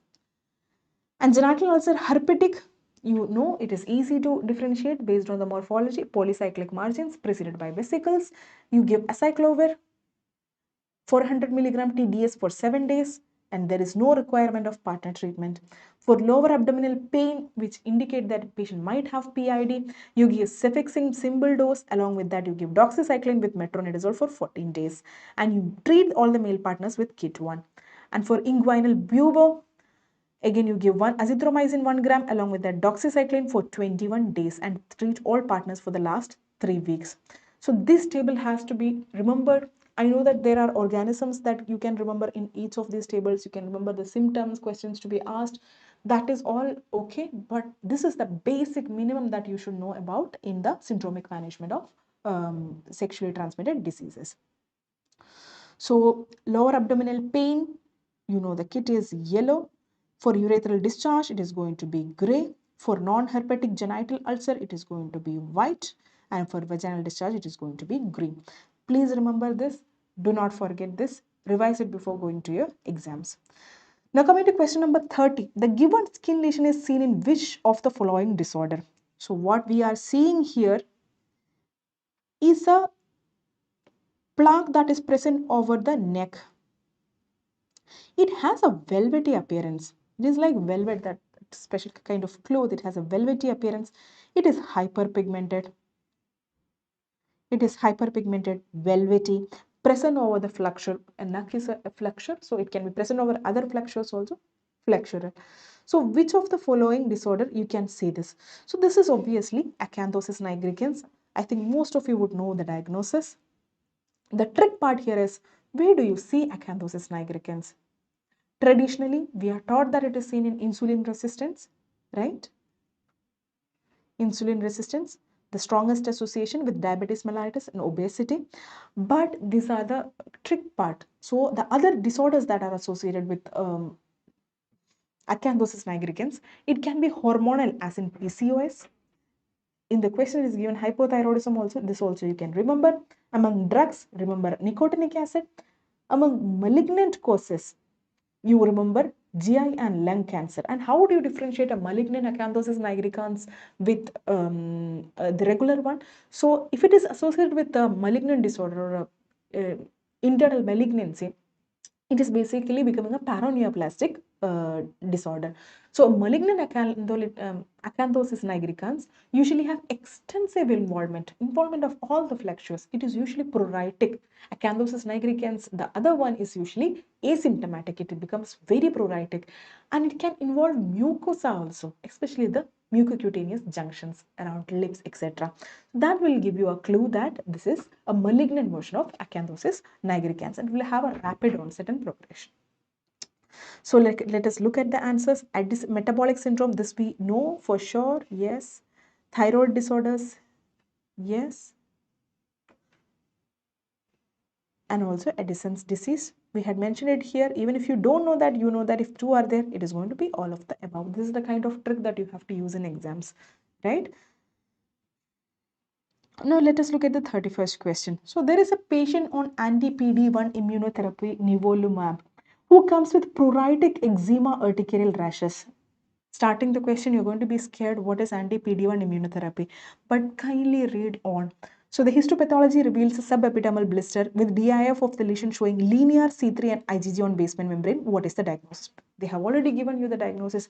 None of the above details are required for if you have already read the topic, at least the basics of this topic. So HPE reveals a subepidermal blister and DIF shows linear IgG. It gives it a subepidermal blistering disorder. Now, in the context of this, you can read the rest of the things and you can make sense of it. So let us look at the rest of the things that I have mentioned. It is pruritic, yes. So this is giving you the diagnosis that it could be a blistering disorder, and it is an autoimmune blistering disorder because the DIF is positive. So you are coming to an autoimmune subepidermal blistering disorder. So what is that in these options? So we know that pemphigus vulgaris is suprabasal. It is pemphigus foliaceus is subcorneal. So these two are out. So we have bullous pemphigoid and dermatitis herpetiformis. Now what is differentiating between the both are subepidermal and both are autoimmune in nature? What is the one factor that is differentiating? That is the DIF.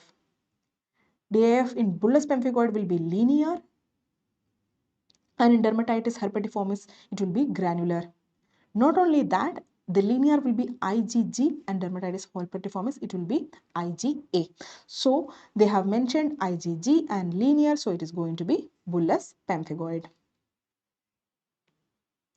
Now let us look at how the preceding knowledge is adding on to this diagnosis. So bullous pemphigoid we know is pruritic. But dermatitis herpetiformis is also pruritic. So we know that these investigations have made us clinch the diagnosis of bullous pemphigoid. It can look like eczema. It can be eczematous. Even dermatitis herpetiformis is often misdiagnosis for eczema and urticarial rashes. So in bullous pemphigoid, there is a pre-bullous stage where the patient can present with pruritus, eczematous lesion, urticarial lesions, and subsequently they can develop bullous lesions over which help us in making a diagnosis, right? And as an extra knowledge, we can know that anti-PD-1 immunotherapy can precipitate bullous pemphigoid. But none of this information is necessary. The information that is absolutely necessary for us is a subepidermal blister with DIF showing linear and IgG on basement membrane. Now I have made this table so that you can remember about at least the basics. The most commonly asked three immunobullous disorders are pemphigus, bullous pemphigoid, and dermatitis herpetiformis. How do you differentiate this clinically? Dermatitis herpetiformis, as you know, is due to gluten hypersensitivity, and epidermal transglutaminase is the target antigen for this. So this much you know. Bullous pemphigoid, you know BP antigen 1, BP antigen 2. In pemphigus vulgaris, it is desmoglein 1 and 3. Now, how do you differentiate between three? These are the most common disorders that are asked. So let us look at this. So if it is an older patient, it is more likely to be bullous pemphigoid.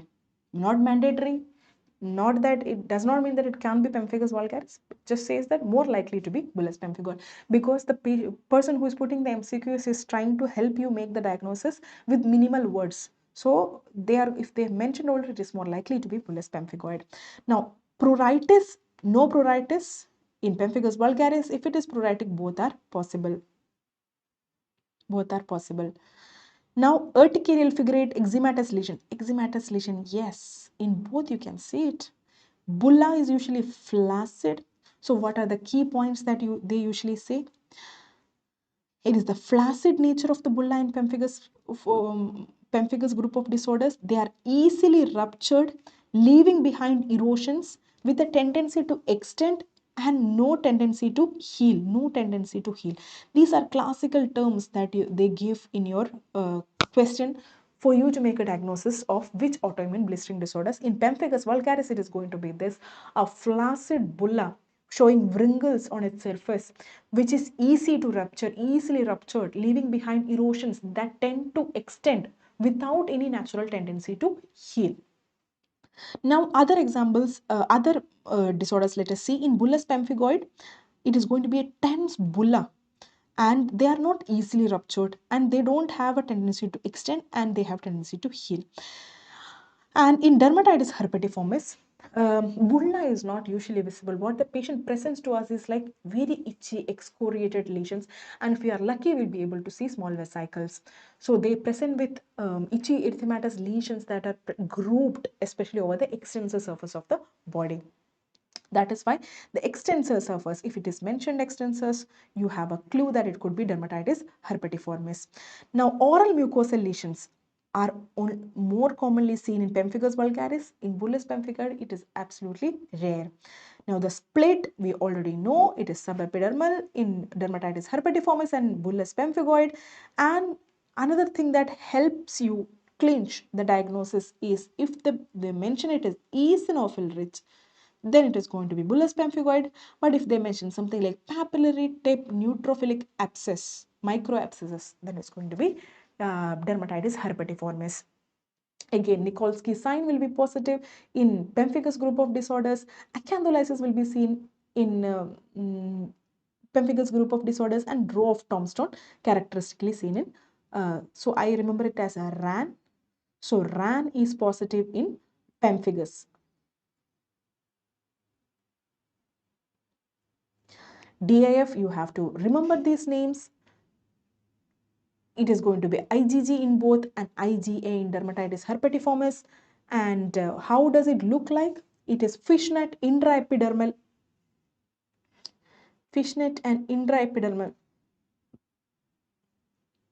In pemphigus group of disorders, it is linear in bullous pemphigoid and granular or fibrillary pattern in dermatitis herpetiformis.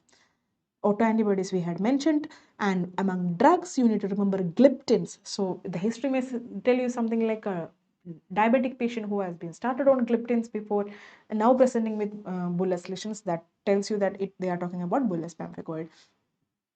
And again, in the question as we had mentioned, PD-1 inhibitors. So the diagnosis here is again bullous pemphigoid. So these are the three things, basic things you should not forget before going for the exams.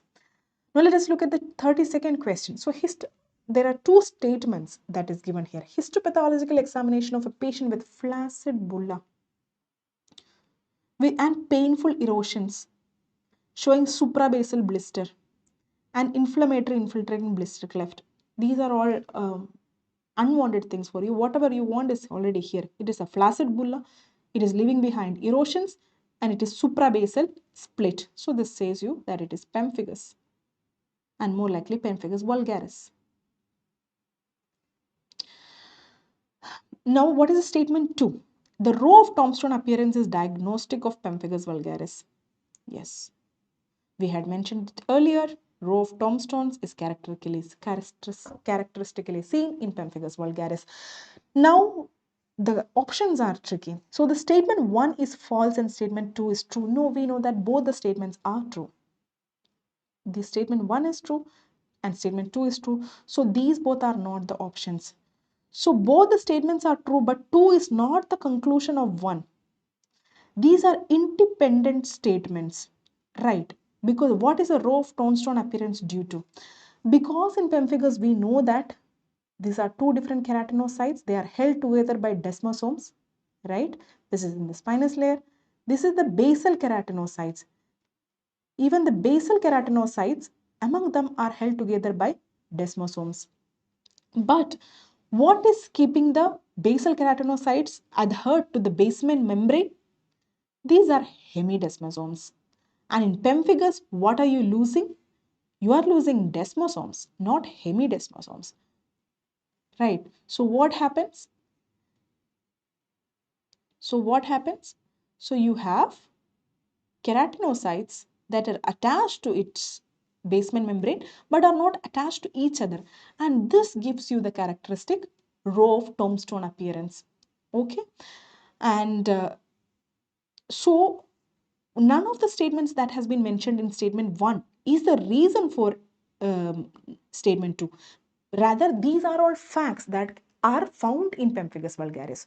So both statements are true, but 2 is not the conclusion of 1. These are independent statements regarding the disease.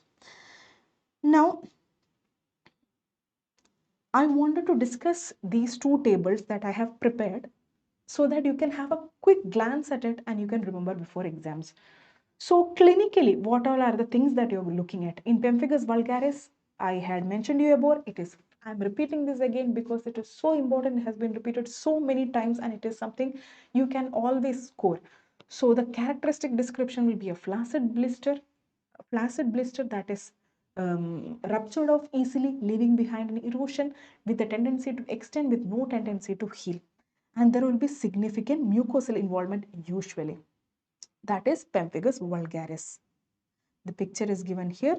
So these are erosions that are present. These are the flaccid bullae which are present with wrinkling, right? Now let us look at the variant of pemphigus vulgaris, that is pemphigus vegetans. This is all extra information. Whatever I am mentioning in the bracket, if you have time, remember it. But if you don't have time, remember these things. Now in pemphigus vegetans, what are you having? You are having vegetative plaques that are predominantly over the flexures. And which all are the flexures? The groin, the axilla, you have vegetative plaques. Now in pemphigus foliaceus, this is something you should not forget. You should remember it. So I'm marking it like this. So the target antigen is desmoglein 1 and you have no mucosal erosions, just cutaneous lesions. And the reason that you will have already learned in your regular classes, so I'm going to be very fast with this. So desmoglein 1 and pemphigus foliaceus, it usually presents as a scaly papules and crested erosions in the seborrheic areas. The point that you have to remember is seborrheic distribution. Now, if a patient has a subcorneal split, a split in the epidermis with a seborrheic distribution, your answer is pemphigus foliaceus. Now, paraneoplastic pemphigus, not asked any recently, but you have to remember desmoglein 1, 3, BP antigen 1, 2, and Plakins. It can involve multiple antigens because it is a paraneoplastic syndrome. The autoantibodies are formed against multiple antigens and it can attack multiple targets. So there will be lesions which will look like pemphigus vulgaris-like because there is desmoglein 1, 3 involvement. There will be bullous pemphigoid-like because there is bullous pemphigoid antigen involvement. Then there can be LP-like lesions also. That is lichen planus-like looking lesions also. So it is basically telling you that the lesions can be polymorphic. So if there is a question about paraneoplastic pemphigus, the cues for you will be that it is polymorphic and it is associated with severe mucositis. So these two things will point you.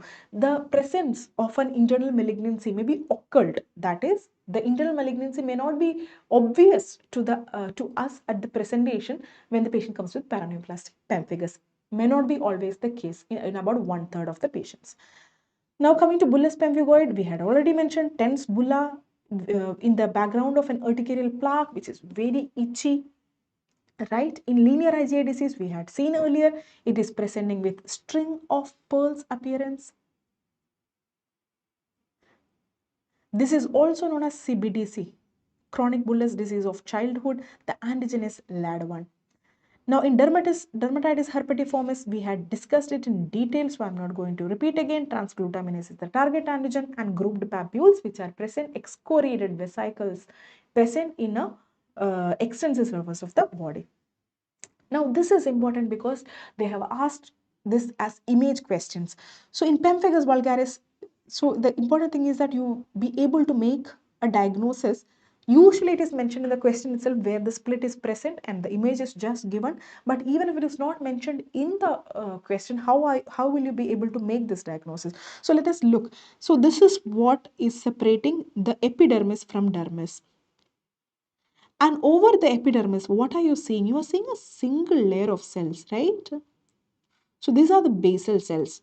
And you are seeing a split above this. So it is a suprabasal split. What are the additional things you can look for? These are the row of tombstone appearance that we had earlier discussed about. And then you will see acantholytic cells. Seeing an acantholytic cell on an image that is given in your exam can be very difficult. But if it is asked about, acantholytic cells are larger cells because keratinocytes are pulled on all sides by desmosomes. That is why it has a polyhedral shape, right? But once these desmosomes are lost, they become round, they become larger than the rest of the keratinocytes and with a prominent nucleus and a perinuclear halo. These are acantholytic cells and you can see it here. It may be quite difficult to find out in the image of your question, but these are points that will tell you. If the mention of acantholytic cells are there, then you are looking at pemphigus group of disorders and not pemphigoid group of disorders, right? And what will you see on direct immunofluorescence? You will see a fishnet pattern in epidermis, which is IgG. Do not forget this. Please by heart it, revise it again before exams. Now, coming to pemphigus foliaceus. So what are we going to see in pemphigus foliaceus? We saw clinically it is in a seborrheic distribution with no mucosal involvement. In pemphigus foliaceus, what you're going to see is a split just beneath the stratum corneum. So this is a stratum corneum. And you see this is the dermoepidermal junction. You have a full thickness epidermis here and just below the stratum corneum you have a split. So it is a subcorneal split. And again you can see acantholytic cells because it is a pemphigus group of disorders. Now looking at paraneoplastic pemphigus, I have not added the images not to confuse you, but if it is mentioned that there is suprabasal acantholysis, that is why it shows pemphigus-like lesions also. With interface dermatitis, I had mentioned before also, it can show lichen planus-like lesions also because there is interface. The dermoepidermal junction can be attacked, right? So, and on DF, if they mention fishnet pattern, like in pemphigus, with linear staining of basement membrane, like in bullous pemphigoid. So, if there is a mixed picture, then you are looking at paraneoplastic pemphigus. Okay, now coming to bullous pemphigoid, where are you going to see the split? So here you can see, are you seeing any basal keratinocytes here? No. You're seeing it is a thinned out epidermis, but still the epidermis is here. This is the stratum corneum. This is the epidermis is here, while you are not seeing any basal keratinocytes here. So this is a subepidermal split. And these predominant infiltrate that is present is an eosinophil. Okay, so if it is an eosinophilic rich subepidermal split, then you are looking at bullous pemphigoid. And if it is showing linear staining of IgG, again that is the DIF finding. I know I am repeating myself twice or thrice now, but it is so important. This is one of the most important topics in dermatology. You should not skip this table. Now coming to dermatitis herpetiformis, discussed earlier again, but discussing it again because it is important. What you are going to see is not always a subepidermal split. If it is mentioned, well and good, it will become easy for you. But what we classically see is not a proper split. What we see is the neutrophilic microabscess in the papillodermis. So this is the epidermis, right? And we are seeing a collection of neutrophils here. Usually you may not be needed to make this finding on a slide. It may be given it in your question. So if there is a neutrophilic microabscess in the papillary dermis, then that is indicative of dermatitis herpetiformis. And on DIF, very important, please do not forget granular IgA deposit in the papillary dermis. This is the granular deposit in the papillary dermis. And you can also have fibrillary. This is seen in the Asian population. But either of these words and IgA, you are looking at dermatitis herpetiformis.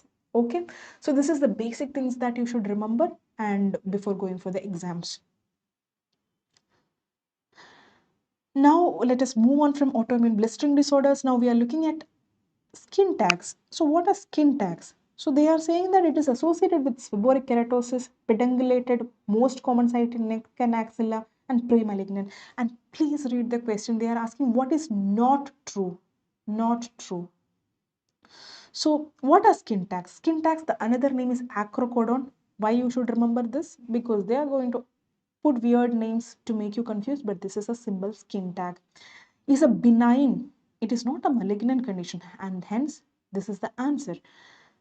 With the how does it histologically look like? It is a fibrous tissue, and it just contains fibrofatty tissue with some vasculature, and it is present usually over the neck and axilla. So you might have observed in patients who have diabetes, etc. Even older patients with diabetes might have more skin tags that are very benign looking. Sometimes people confuse it for warts, but they are more present over the neck and the axilla. How do you remove it? You remove it by cautery, sorry, not cautery, cautery, or by cryotherapy, RFA. All these are things that you can do. And it is most common in postmenopausal women, seborrheic keratosis, and health. These are associations, and even in patients with diabetes mellitus. So, as we were saying about pre-malignant lesions, I want you to remember this table. What are the pre-malignant lesions that can be present in the skin, oral mucosa, and genital mucosa? Please remember this. In skin, the pre-malignant lesions could be actinic keratosis, arsenic keratosis, and Bowen's disease. In oral mucosa, most of you would know this: leukoplakia, erythroplakia, and OSMF. And in genital, it is bovinoid papillosis and erythroplasia of curate. Now look at the 34th question. So there is a 17-year-old girl, so adolescent girl, presents the lesions below. What is the drug that is not used for the treatment? Usually this is not a difficult question for you to identify. This is obviously acne. Why is it acne? There are papules. There are pustules. Comedones are not very apparent in this, but we can still see some comedones here. So these are acne lesions. So what they are asking is the treatment of acne. So adapalene, retinoic acid, fluconazole, and benzyl peroxide. So let's just show a short review that things that you should absolutely remember for your exams. So among pathogenesis of acne, what are the things that you should remember? What are the different stages of acne and what is it caused by? So in the first stage of acne, what happens is that it is a folliculocentric process. right? It is in and around the follicle. So what happens is that in the infundibulum, infundibulum is the uppermost part of the hair follicle, there is hyperkeratosis. That is, there is skin is producing more and more keratinocytes, which is becoming thick. Because it is becoming thick, it is occluding the hair follicle, and there is obviously increased sebum production, and that is often stimulated by hormones. Because it is stimulated by hormones, that is why you are seeing it more in the adolescent age group, right? So this increased sebum and these keratinocytes that have been hyper proliferating, they are being made more. Both of them come and make a globule here, and that is known as a comedone. So if it is closed, it is a closed comedone. If it is coming into the surface and getting oxidized, giving a black color, then it is a open comedone, right? If the comedone, these stages are non-inflammatory stages because there are no inflammatory cells that are involved here, right? Now, how does it go to an inflammatory stage? So these stagnant keratinocytes and sebum especially is a very good soil for Propionibacterium acnes to grow. So there is bacterial overgrowth.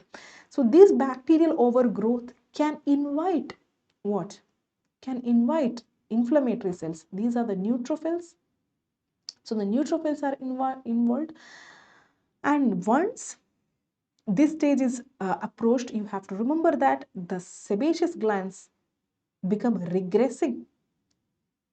It is only in the early stage there is increased sebum production. Now in the final stage, what happens? This become a larger and larger swelling. It bursts open. Once it bursts open, it is inviting a lot of inflammatory cells, and that becomes a nodular cyst. In the initial stage, if it is a papular pustule, then it becomes a nodular cyst.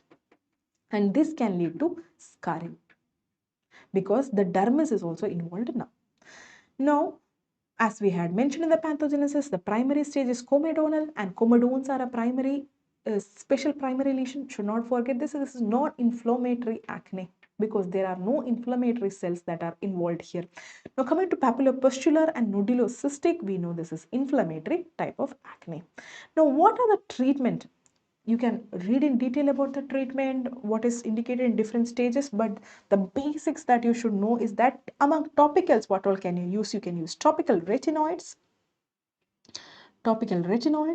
This includes tretinoin, adapalene, things that we commonly use in practice. Then you have benzyl peroxide, BPO. Then you have azelaic acid, salicylic acid, and topical dapsone. These are common topical agents that we use. Please remember this. Now coming to oral agents, we have only three group of agents. We have anti-inflammatory antibiotics. These are not just antibiotics. These are anti-inflammatory, and we give it in anti-inflammatory doses, not in antibiotic doses. For example, doxycycline, we don't give 100 BD, we give 100 OD. And the dose that is required in acne is exactly 40 milligram, but 40 milligram capsules are not usually available. That is why we give 100 milligram tablets. So these are given anti-inflammatory doses. We have minocycline, and then we have azithromycin. Then we have the retinoids, that is isotretinoin. Then you can even give oral contraceptive pills, but that would be in females in the reproductive group who are presenting with adult onset acne. Right. Now let us look at the 30. So coming to the answer of this question, so we have adapalene, we know is a retinoid. Retinoic acid is again a retinoid. Then we have benzyl peroxide, as we have mentioned below. What we do not use is fluconazole because there is nothing for the fungus to do in the pathogenesis of acne, so it is not fluconazole. Another question that was asked was, which included another, instead of fluconazole, there was an option of fluocinolone. Fluocinolone is a topical steroid, and topical steroids are not to be used in acne. In fact, topical steroids can cause acne. It can aggravate acne. Okay. These are things that you need to remember. Now coming to 35th question, what is the ABCDE rule for? This is an easy question. We know it from our MBBS days. It is used in melanoma. So what does ABCDE rule apply for? Asymmetry.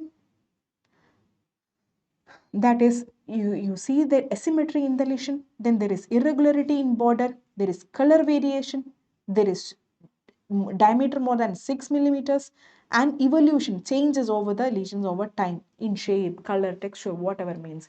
So no need to know this in detail, just know what are these A, B, C, D, E for: asymmetry, border irregularity, color variations, diameter more than 6 mm, and evolution over time. So that is in melanoma. Now coming to 36th question, there is a known case of psoriasis with body surface area more than 50%. Which among the following will not be used? Please read the questions clearly. Will not be used in the management. So we have methotrexate, narrowband UVB, oral steroid, and cyclosporine. One thing, if we know, I think this is something we are taught in MBBS days, that do not give oral steroids in psoriasis.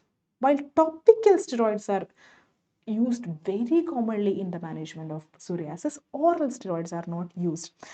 There is an exception though, that is the catch. If it is pustular psoriasis of pregnancy, or also known as impetigo herpetiformis, oral steroids are used.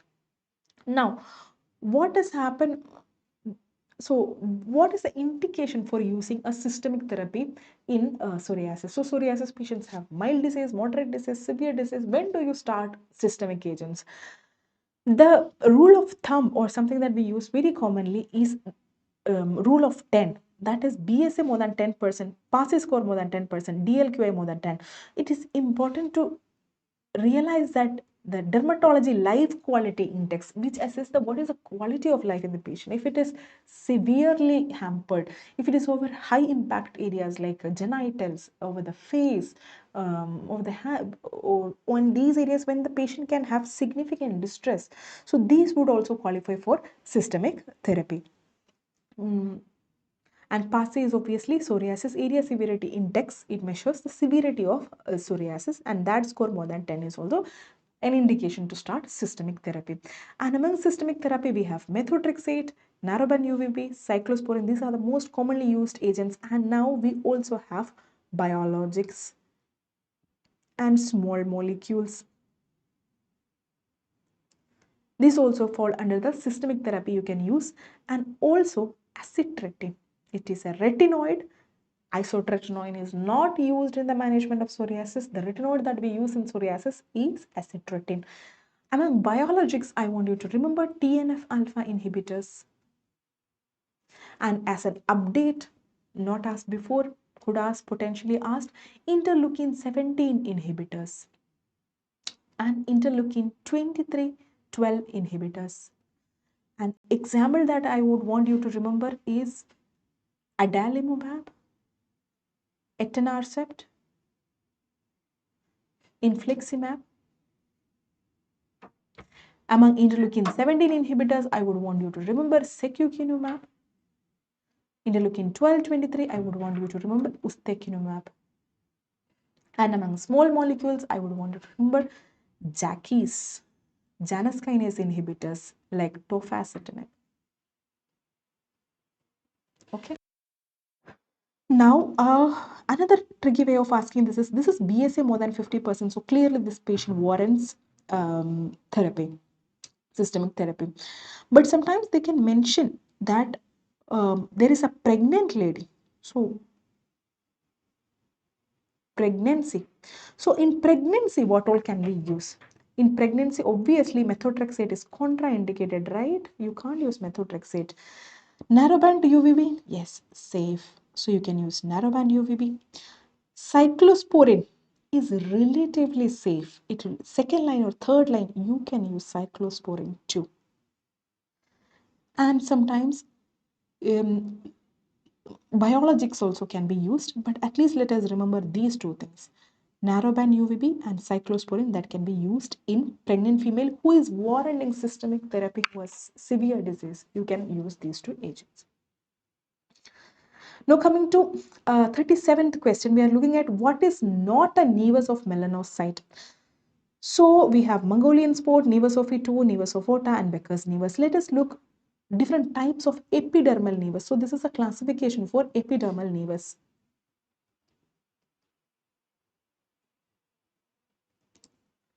So epidermal nevus, it can be keratinocytic, it can be melanocytic, it can be non-specific also. There are different other classifications also. This is the basic that I would want you to know.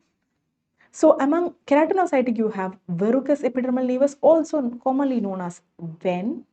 Then you have inflammatory verrucous epidermal nevus, also known as ILVEN.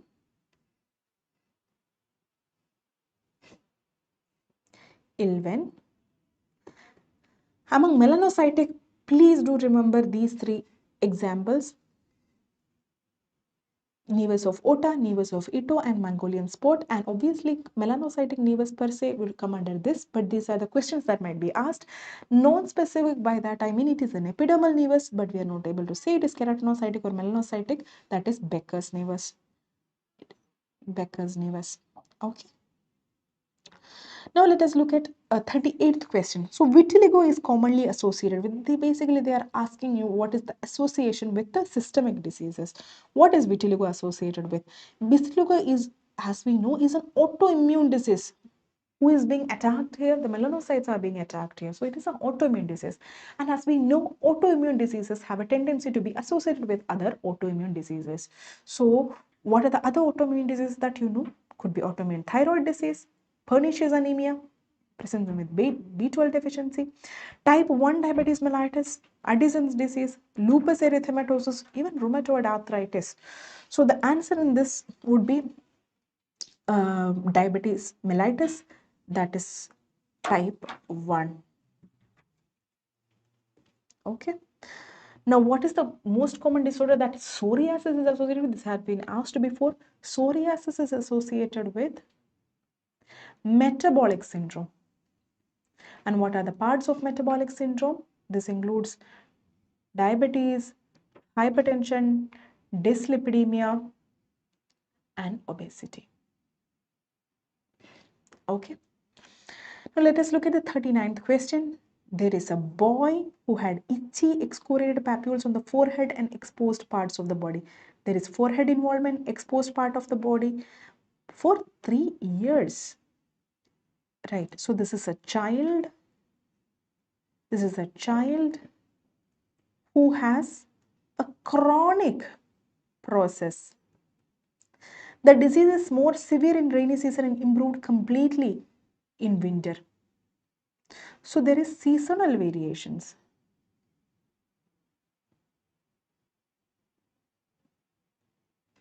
So most likely diagnosis is, see, scabies may not last for 3 years. So this is obviously not our answer. Urticaria, usually we know the characteristic lesions are urticarial wheals, and it can't be present for 3 years. It can be present for 3 years, but it will come and go. So there will be some mention of transient eruption of these lesions. So that is not urticaria. So we have to differentiate between atopic dermatitis and insect bite hypersensitivity. Why am I keeping it in my differential? Because it is involving the exposed parts of the body. Where does insects usually bite? The areas where they are exposed.